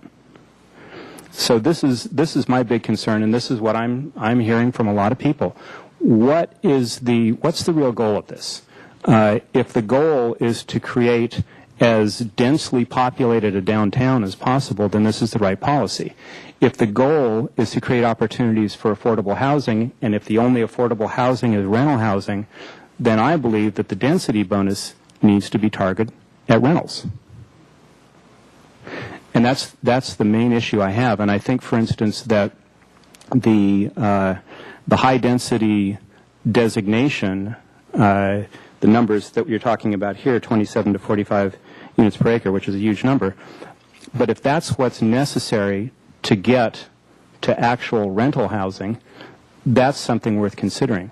But simply doing it as a blanket across the zone, to me, doesn't make any sense. And I think that's what has a lot of my constituents concerned. We're not, again, it depends on what the goal is. If the goal is to build a densely populated downtown, this is a good policy for it. If the goal is to get affordable housing / rental housing, then I think we need to change it. Okay, Mr. Williams? Well, I like you. I like concrete things. I don't like speculative things. And there's nothing more speculative than the idea that we may be able to make rental housing work. The sets of tax incentives that created the rental housing boom of the late 60s and 70s do not exist anymore.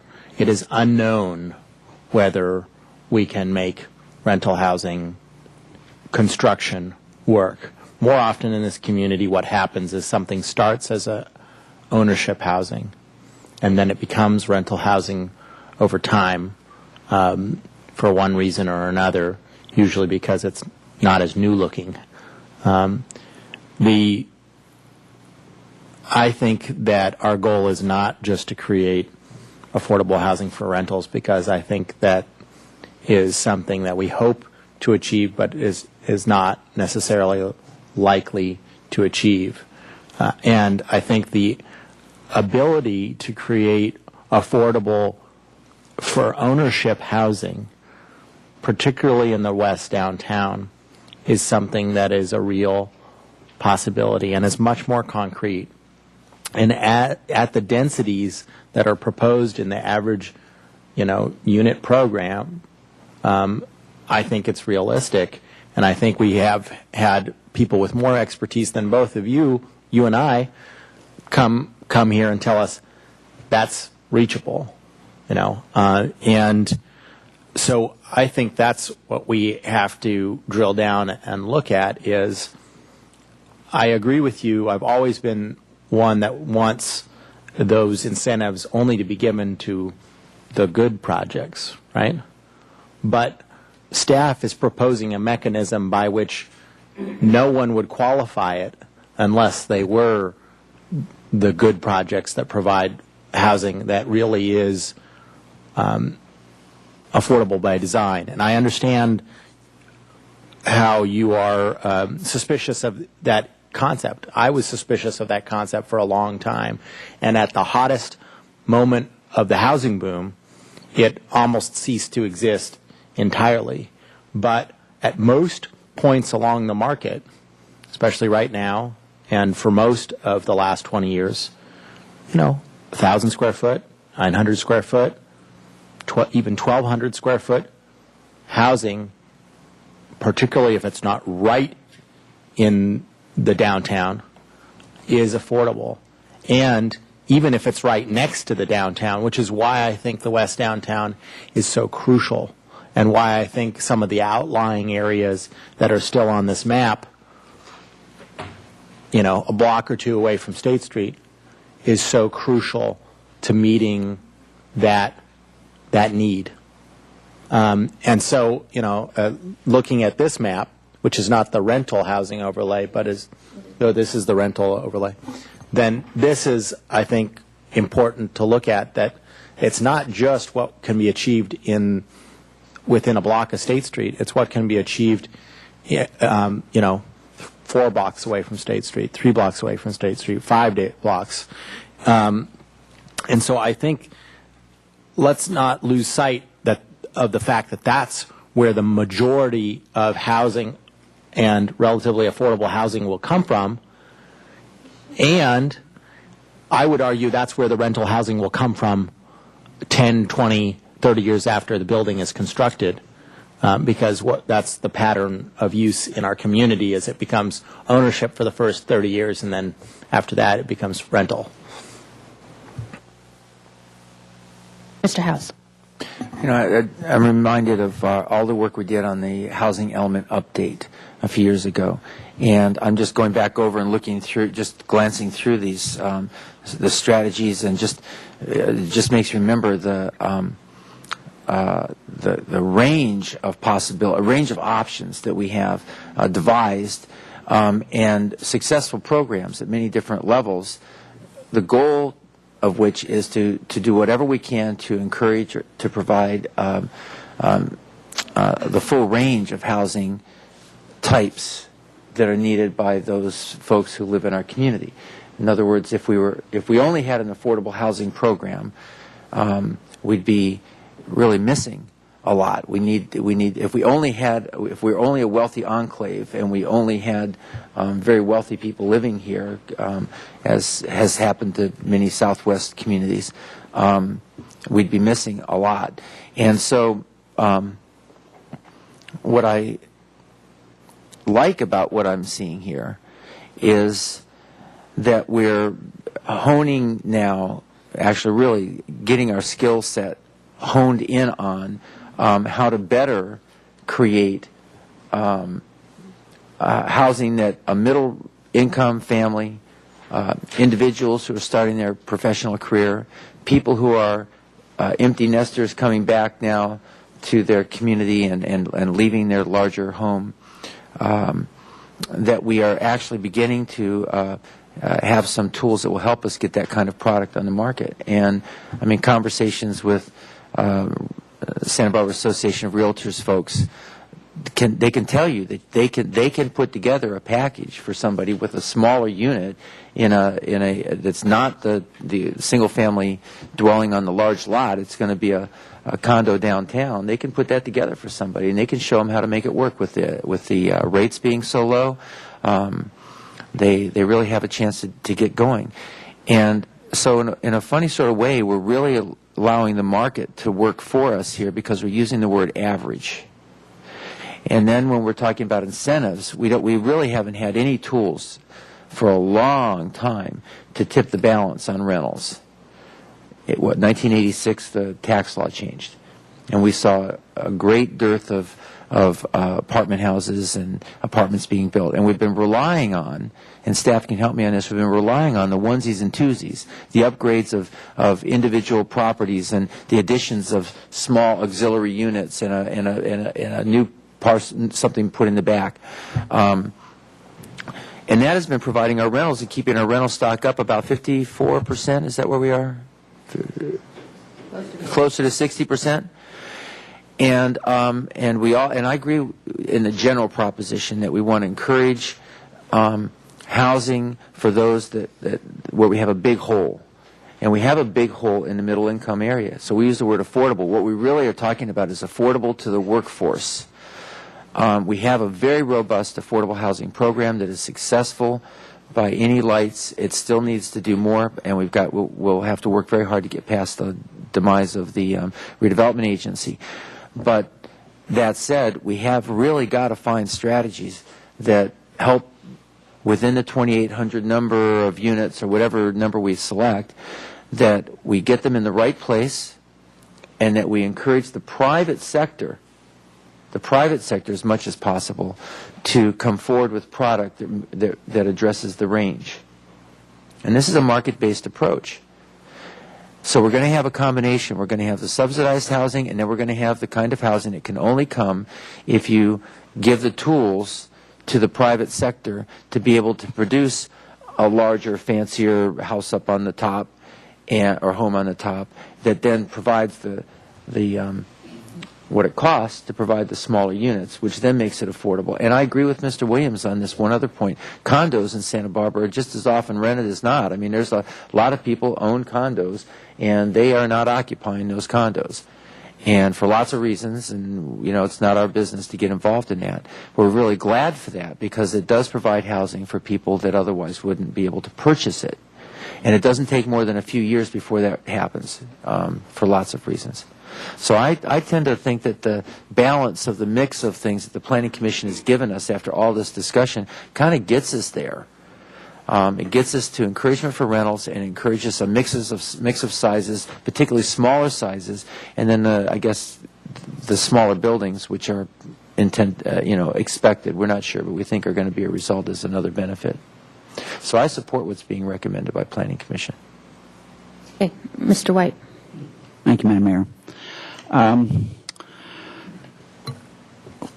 I agree with Mr. House, but I'm also wanting to get to 5, and so I'm wanting to respond to a couple of things that Mr. Francisco said and ask a couple of questions of Mr. Francisco. First of all, are we upzoning? We are downzoning a major chunk in the R3, R4. If we stay with the medium high density and we go to unit size, we go to smaller units.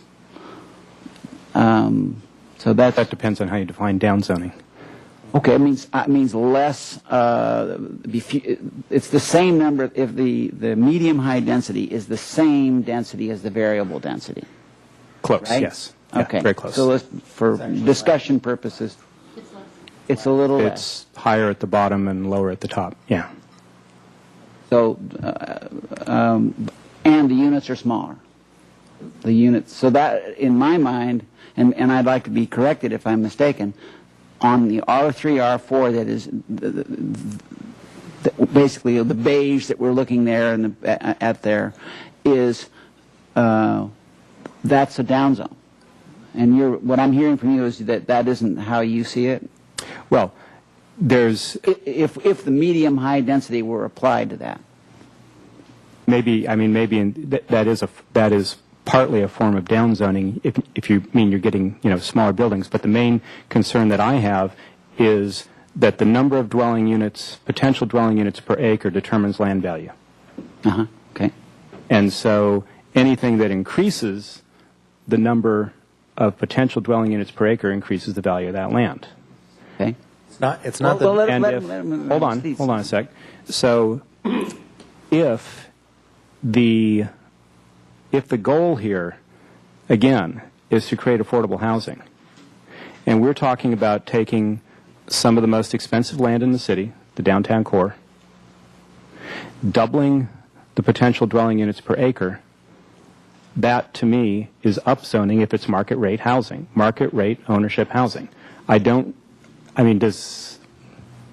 hear that. I was discussing the R3, R4. Sure. And that the concept that perhaps there would be one option would be to go with this medium-high density residential. Mm-hmm.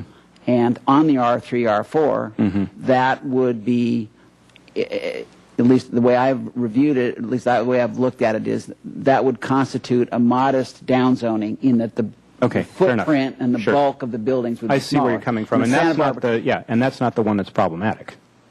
Okay. Good.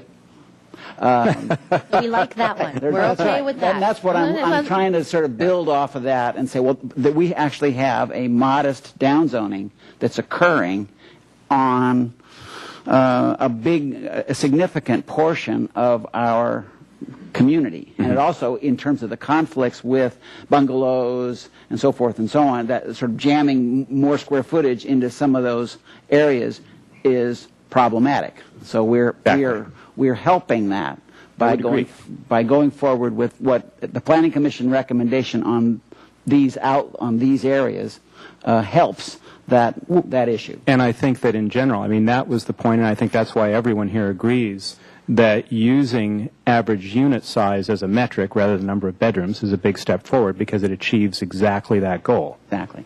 And that's what the status quo is not good. And we're trying to get somewhere as a group, 5 of us or more, hopefully 7, but at least 5 of us are trying to get somewhere which is better than where we are now with this variable density that is causing Chapala 1s. 60-foot height, that's another PC recommendation, which is helpful, that with the supermajority of PC anyway, it starts to bring down building bulk, even on the downtown, even with the higher density. The bulk is being sucked out of the whole city to some degree. Let's see, there was one other thing that was, so it's smaller units as well. It seems, so then we're down to the high density area that is in question. That's the area I'm hearing. Are you okay with the medium high density in the R3, R4 areas? So it's I think that's the right approach. Okay. And I think that one of the things we're going to have this discussion, I believe, based on an email I saw from the mayor. We're going to have this discussion, for instance, about the extension of NPO to the R2. And that was on my wish list. And I would support that as well.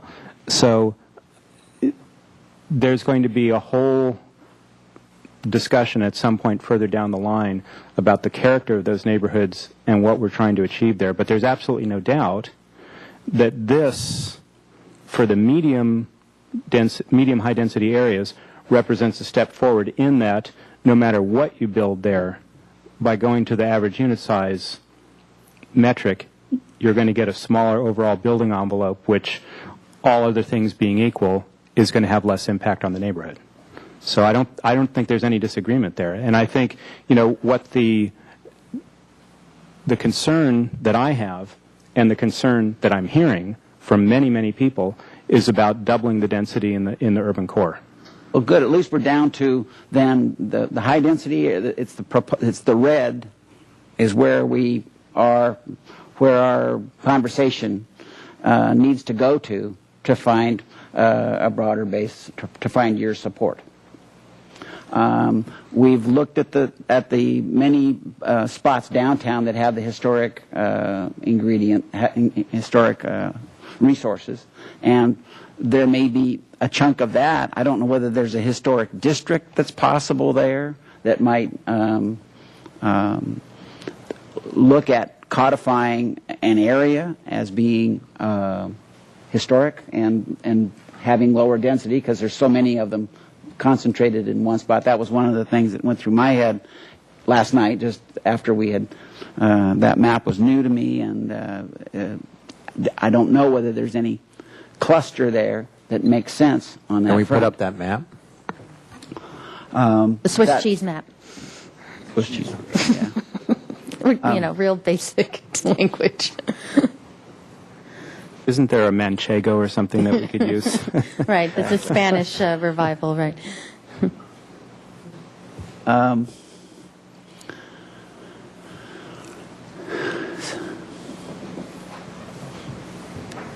You had mentioned also yesterday a concern about an area on the east side, lower east side, as I recall, regarding rental.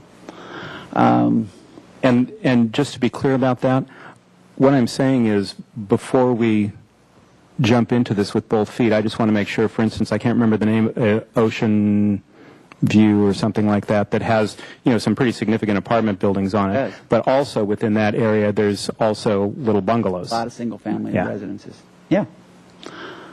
Okay. So, is there a historic district to be, gotten out of that? Madam Mayor, that chunk. Commissioner, Councilmember White, that is on the list of districts to consider in terms of the discussions we've been having with the Historic Landmarks Commission and the urban historian, that the El Pueblo Viejo district is actually more of a design district, and that greater identification and protection within the El Pueblo Viejo, if there was an actual historic district created. There is an interest in that, but I think the approach here is just flat out recognizing that there are historic resources, and in whatever state they're in terms of structure of merit, landmark, or potential, we need to give careful consideration to what occurs on those properties as well as around the properties. Well, I'm looking for common ground on density, and I not in agreement that doubling the density and reducing the square footage necessarily does too much positive to the price of land. I think that there's several moving parts in there that where I could see a developer preferring to build one Mongo unit rather than two itty-bitty units, just as we see it happening in the we see it happening in Montecito, for example, where it's rather have one big estate rather than two homes. Sometimes two lots are melded to create that estate. So there's that ingredient. We're also trying to get away from the variable density. We don't want to leave the status quo there. So can we find some common ground to add some density somewhere above the medium high in some portions of the city, and yet, for example, we have a historic, that black square there, or 2/3 of that black square in the middle, looks like a historic, quacks like a historic district, and I think that we could make some progress if that were just part of what our conversation were today, and yet there were pieces that remained of higher density somewhere as that's just something I want to throw out there to you for your consideration. Trying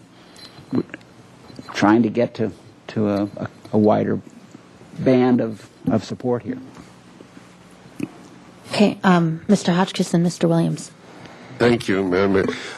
If we kept to the lower density but had special overlays or special projects that allowed 50 to even 100% for rental density, would that not solve the problem that you're talking about? My gut feeling is that I didn't even discuss the rental. I think that there's this sort of a quiet support for rental here. I'm going to the stuff that I think where we don't have common ground, because I think we do have common ground on the rental. I happen to share Mr. Williams' concern about financial feasibility, having worked on rental projects, and I see the scale and the land costs involved in rental projects, and it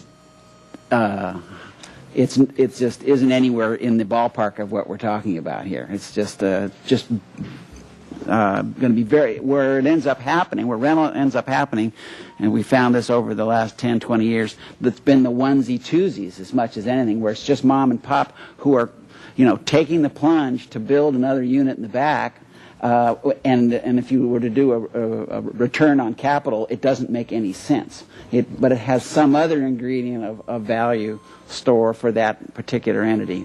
They happen to be making the right decision, in my opinion, but it's a different business model than a developer coming in to build rental housing. So I'm skeptical about market rate rental housing as a whole, and I'm supportive of this incentive, although I don't think it's going to make that much difference.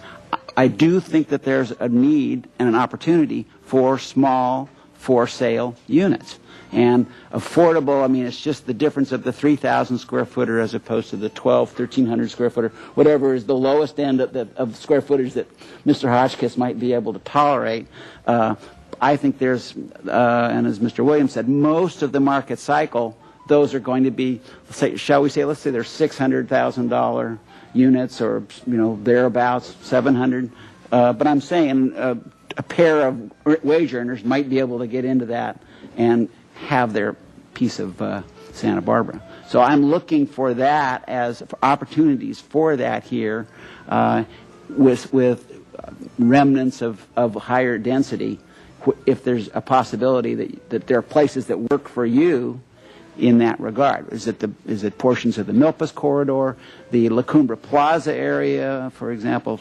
Certainly for me, anyway, is the kind of like the upper village of Santa Barbara. It's got so much potential, and yet, so I see those as two real possibilities, and portions of downtown without harming historic. So I'm looking for thoughts from you on that regard.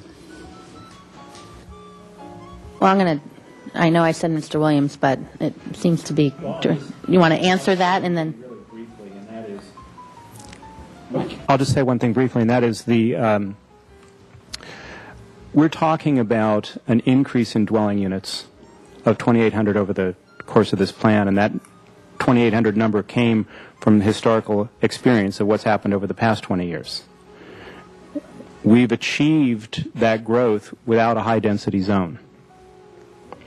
So my question is, are we doing this because some people want high-density downtown because they think that's the way things should be, or are we doing this to accommodate the very modest level of growth that we're expecting over the next 20 years? And are we trying to, what is it that we're trying to achieve? I feel that some people are trying to achieve the goal of a dense downtown in and of itself because they think that's the way things should be. To me, what I'm trying to achieve, and what I think most people, our constituents, want, is the best thing for Santa Barbara. And that's not about any abstract urban planning goal. And also, I want to make the point that I want to see the average unit size idea applied across the board. So regardless of what decision we come to about high density in the downtown core, I would also expect that average unit size idea to be applied in the downtown core. Well, and I would suggest that there's potential for a trade-off there, where is there some increase in density that you would consider that what you're getting back is the reduction in unit size. Is there a place where you're going to be maybe uncomfortable but willing to increase the density above the medium highs? Is there a range between medium high and high that could work for you in portions of the city in exchange for getting the several controls? And of course, there's 7 of us up here, and I'm just trying to open that discussion about compromise. Yeah, Mr. Williams, and then I want to throw something out.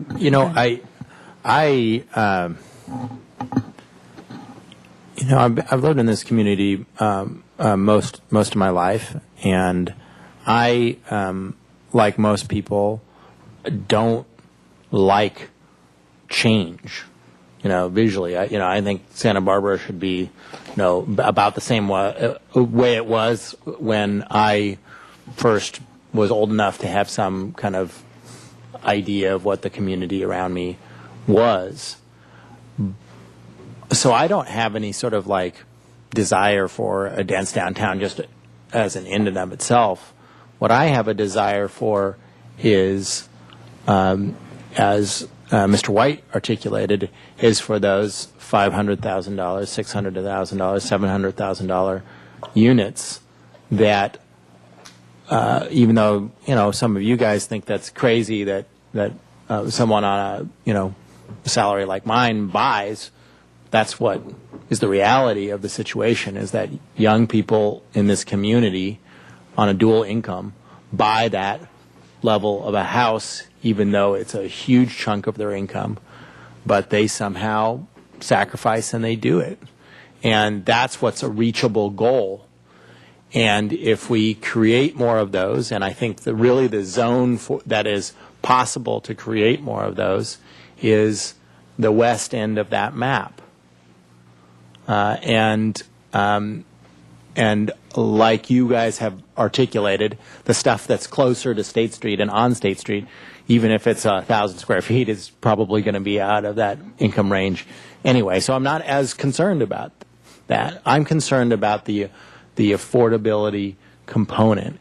And for that reason, I hope we do not reduce the number of units in the average unit size program, because remember, to qualify for it, you have to meet the average unit required. The base density would not be, so it wouldn't be possible if we removed variable density for developers to create these big, huge buildings. That's the trade-off. Plus, we're putting in a supermajority requirement for over 45 feet.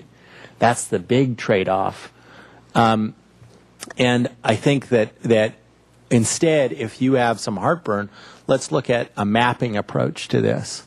And let's look at if there's stuff that's too close to the downtown, too historically significant, let's cut that out.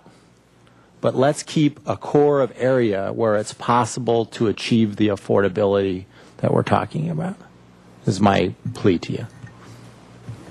Okay. Mr. House, go ahead. John, if you would you get that close-up map, the Swiss cheese map there for a second? And I know there was some discussion and back and forth about the Haley and Gutierrez couplet, that corridor, and and the gray represents the medium high. And one of the comments that we had, and I listened to Mr. Campanella because he's in the business and he understands the economics of what it takes to put these kinds of projects together. but he also is committed to the kind of housing that we've been talking about and has a track record in that area. And his encouragement, and that's why I kind of asked him to clarify when he was at the mic, and what I got from that was that generally speaking he supports the Planning Commission's recommendations, but there's relatively few opportunity sites in the areas that are highlighted that you could really predict over some period of time. And then even more so, if you were to broaden the range of that area a little bit to include CM, you would then make it more likely that we would get the kind of affordability that we're talking about. One piece of that, by the way, probably is the land cost. But it also would be adjacent still to the transit corridors, which is part of what makes it work. And it still fulfills on the basic concept, and this is the answer to Mr. Francisco. The biggest issue is if we're going to have this number of units, whatever number it is, where should they be? That's really the issue. It's like, how much do you want to lean on the edges of the single-family neighborhoods, and how much do you want to burden R2? Or in this case, you've seen a modest down zone that in the multiple family zones surrounding these core areas. So in a way, we're taking a little bit of the heat off of those areas.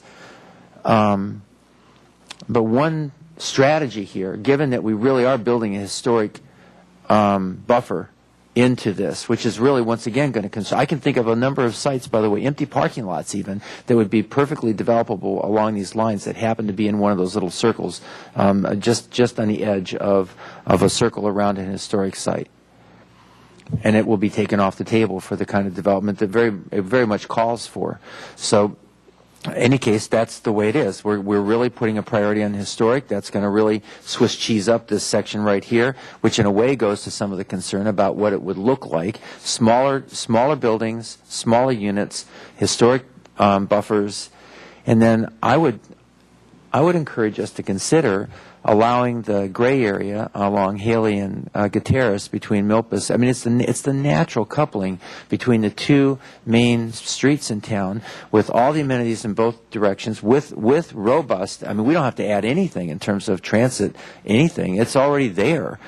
I've seen some ideas that have been thought about that aren't going to come to fruition, but I got a chance to see some concept where there was.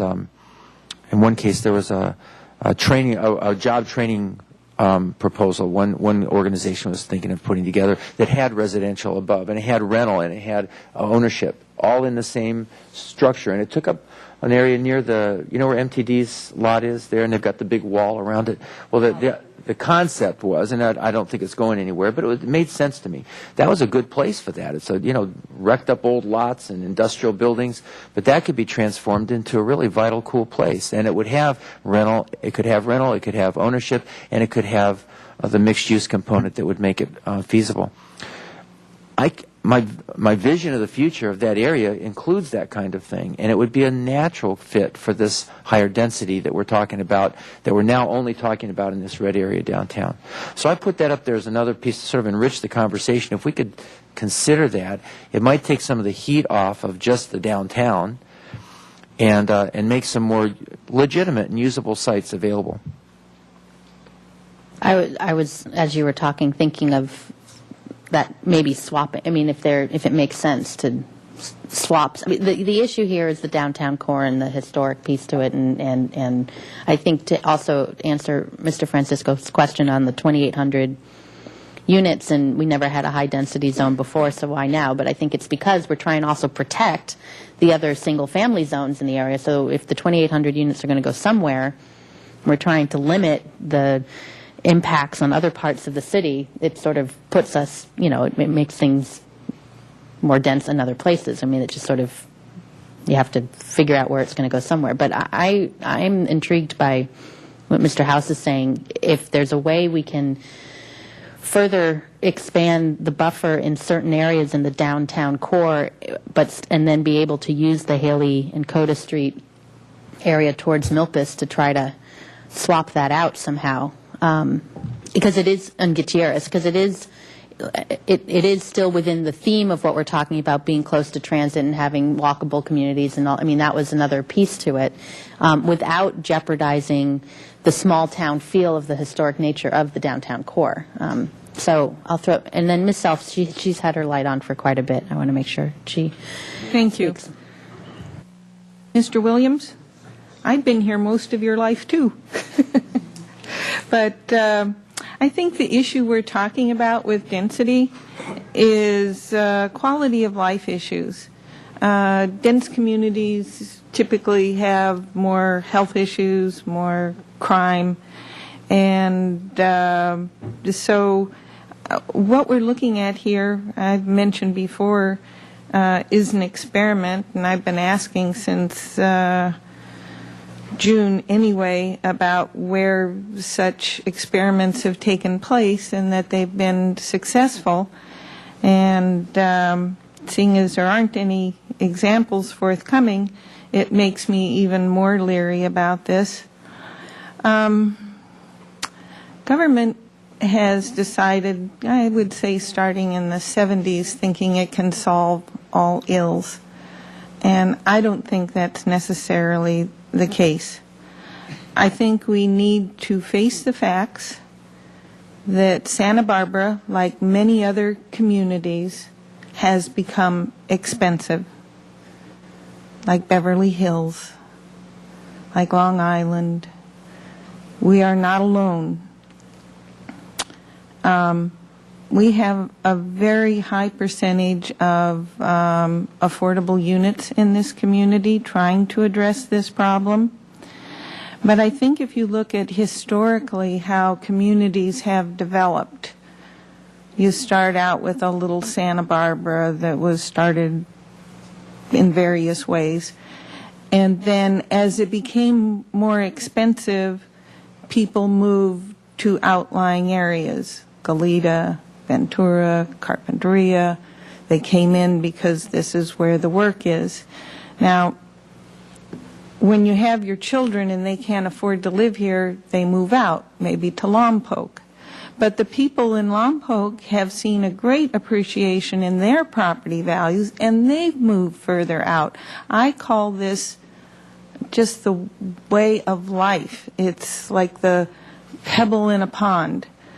And that we think we can really address that effectively.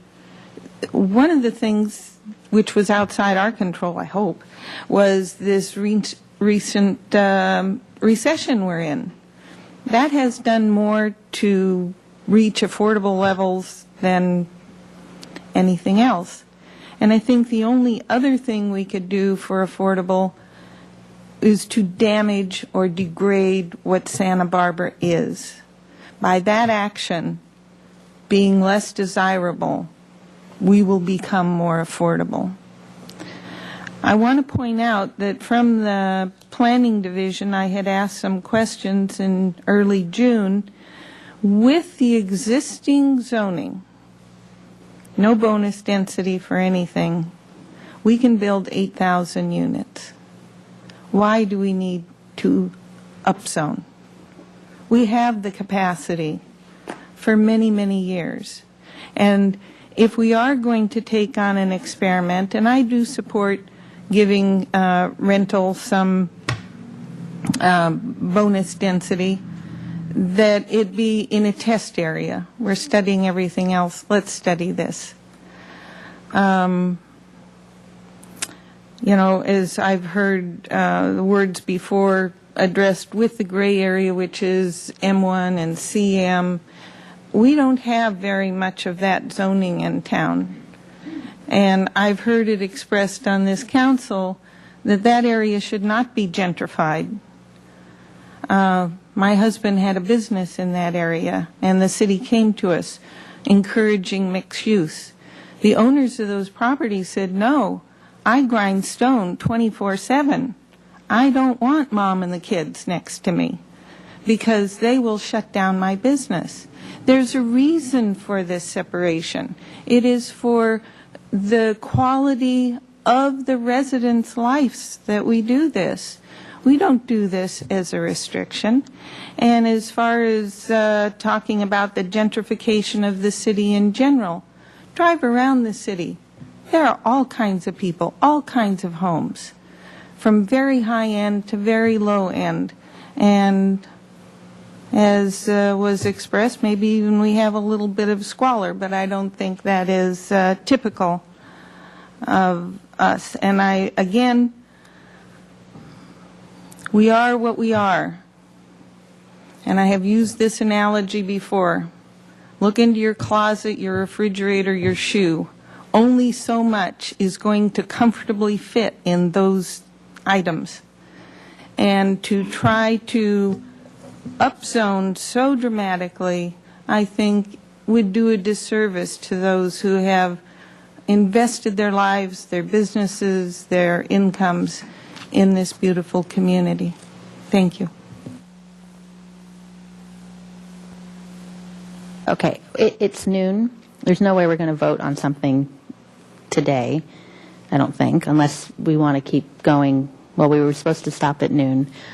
I think staff's looking at other dates in the near future. I do want to ask Mr. Francisco, just because some suggestions came up on Haley and Coda and so forth, and looking at the downtown core, if anything resonated with you. I mean, I'm not holding you to it, Sure, Trevor, of course. but just, you know. Well, I do think that some of what Mr. Williams and Mr. White have suggested, I mean, there are possibilities there. And I think one of the issues that I raised last night that I'm concerned about is not taking a broad brush approach to where the density goes. And that, for instance, as Mr. Williams said, if there may be places in the western side of this map where the density makes more sense, if you're actually going to achieve some small affordable ownership units, because you are, I really believe, never going to achieve that in the downtown core. That's something that we should look at if we could, but we have to be sensitive in how we look at it so that we're not impacting, you know, for instance, I was having a discussion with somebody from Bungalow Haven the other day, and they were talking about how glad they were that they had secured the Bungalow Haven district, which is preserving the character of their neighborhood, those small bungalows. But there are other parts of the R3 and R4 zone there where maybe increased density makes sense. Okay, so let me ask staff, do you have a suggestion? I mean, is there maybe, it sounds like there's some detailed stuff that may need to happen offline before all 7 of us come back. I don't know if it's something worth talking about with a couple of council members and to see, instead of trying to go parcel by parcel up here. And I don't know if that's even something, I mean, but I don't want to extend, I mean, I think we need to, you know, move forward. I don't want to delay other items. I also suggest there were a couple of council members that says they have a long list of things they have questions about. I would highly recommend writing those down and giving them to staff and maybe to all of us, just so we know what those questions are, and so that way when we do come back, it's not just you're not hearing it for the first time. You can actually have a chance to look at what those questions are, if there's a theme of how to answer them, or maybe they can't be answered to your satisfaction, but at least we know what they are. Yeah, how can we do that without violating the Brown Act? You can give it to staff. You Just know, give it to staff then. Okay, so you said give it I mean, to all I don't know. of us. I'm just putting out suggestions, and I'm trying to see from staff, and Mr. Williams, I think, has some idea, too. Well, I had a suggestion that we appoint an ad hoc mapping committee for the general plan, whether Just that's this, though. just this. If it's Mr. Francisco and myself, and maybe one other, if somebody is insistent upon it, but maybe we could try to look at this in detail, you know, block by block, and I'd be happy to do that work even the day after the election, if Mr. Francisco and staff could do it that quickly. But I think that maybe the way to do that, as seems to be a large part of this discussion in the last 30 minutes, is to look at this core in more detail of where this might be more appropriate, and less appropriate to create the affordability that we're trying to do. I'd be happy to be part of that if you'd like, Madam Mayor. If it gets you to a yes vote, then that would, No bribery. anything is possible. Mr. House?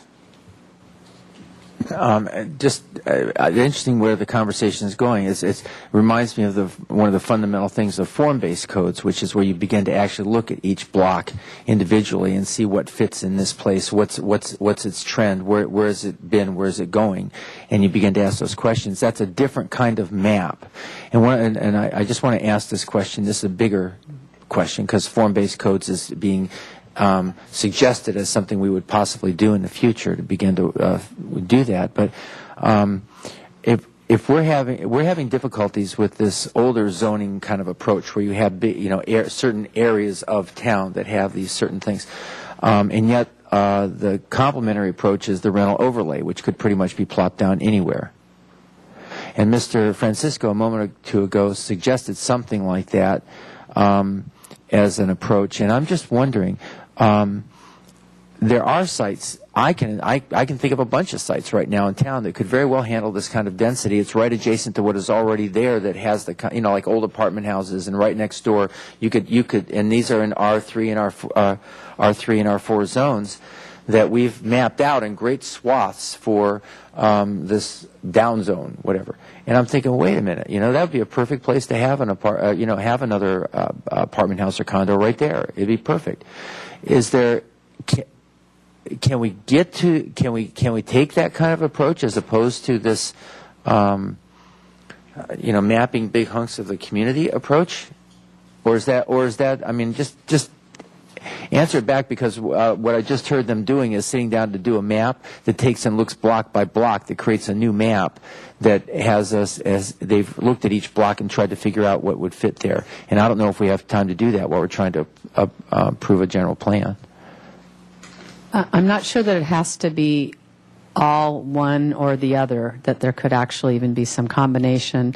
For example, the overlay for the rental, there's still some discussion I think you want to have, but your ability to pre-identify where and parameters for a program, I think, help it become a possibility more definitely than the case-by-case suggestion I think Councilmember House is saying.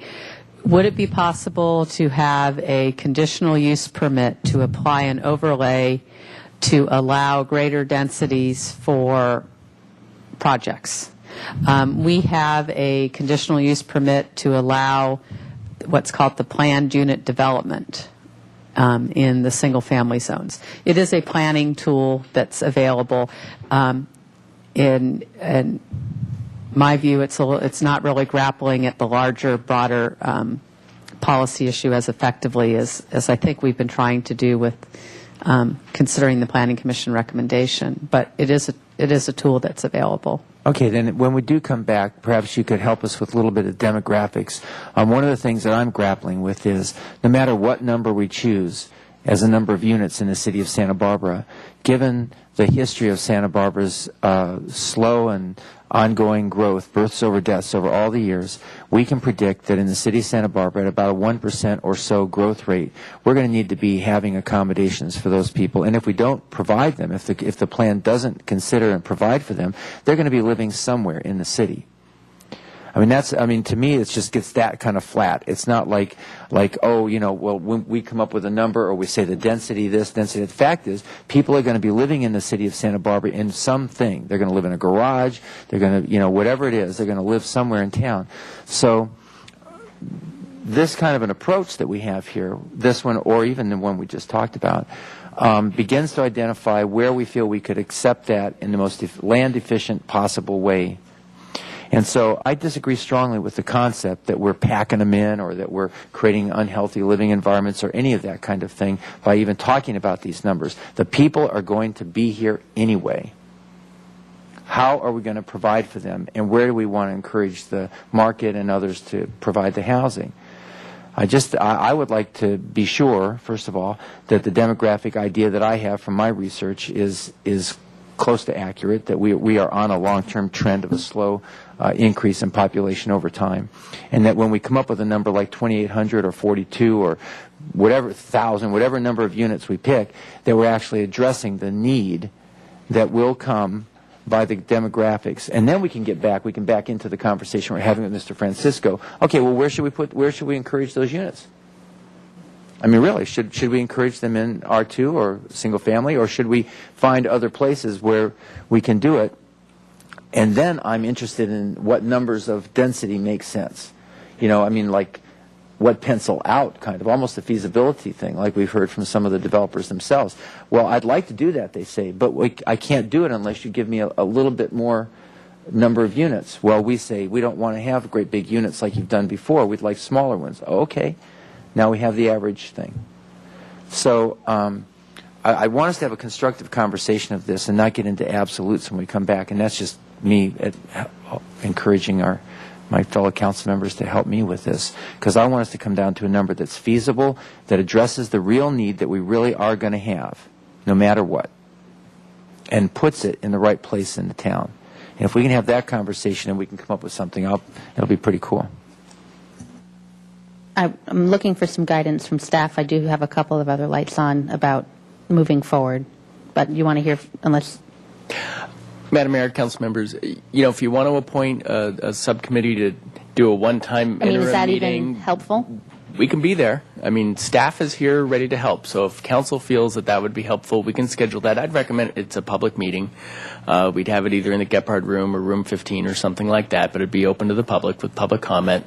Have it between now and we were looking at November 16th as the time that we could bring this back to the council when all seven are you of here in the afternoon session. And so between then and now, we could have a meeting of a subcommittee of you if you wanted to talk about mapping issues in that regard, if you think that's helpful. Okay. Mr. Francisco and Mr. Hutchins? I do think that Mr. Williams' idea does have some merit, and we may not end up, I hope we wouldn't end up looking at the map block by block, but I think it's clear already just from what's happened on the Planning Commission, that this kind of map is not simple. And there may be some things that we can do in terms of mapping that would resolve some of the conflicts over density, and I think it's at least worth a try. And I would be happy to sit down with Mr. Williams and Mr. Staff to at least explore that and see if that's an avenue. Okay. Mr. Hotchkiss?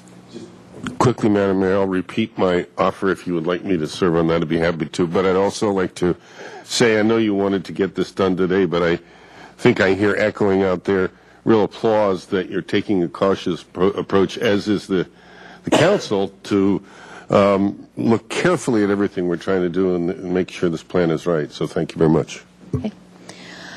Okay, well, I'm going to then, what I'm hearing is between Mr. Williams and Mr. Francisco and possibly Mr. Hotchkiss as a third to work with staff on some form of subcommittee mapping. Very specific, though. I don't want to be opening up all this other stuff. Looking at the 16th of when all seven of us would come back. And in the meantime, I would, again, suggest and recommend that any one of my colleagues who has still a long list of questions or other things about other parts of the plan, that they give that to staff ahead of time so that when we come back on the 16th, they can at least respond to it or they don't hear it for the very first time. I don't know if that's helpful to you, but I don't think it's fair to you if we're trying to finalize something to hear something for the very first time after all this time. So having some heads up and leeway would be helpful.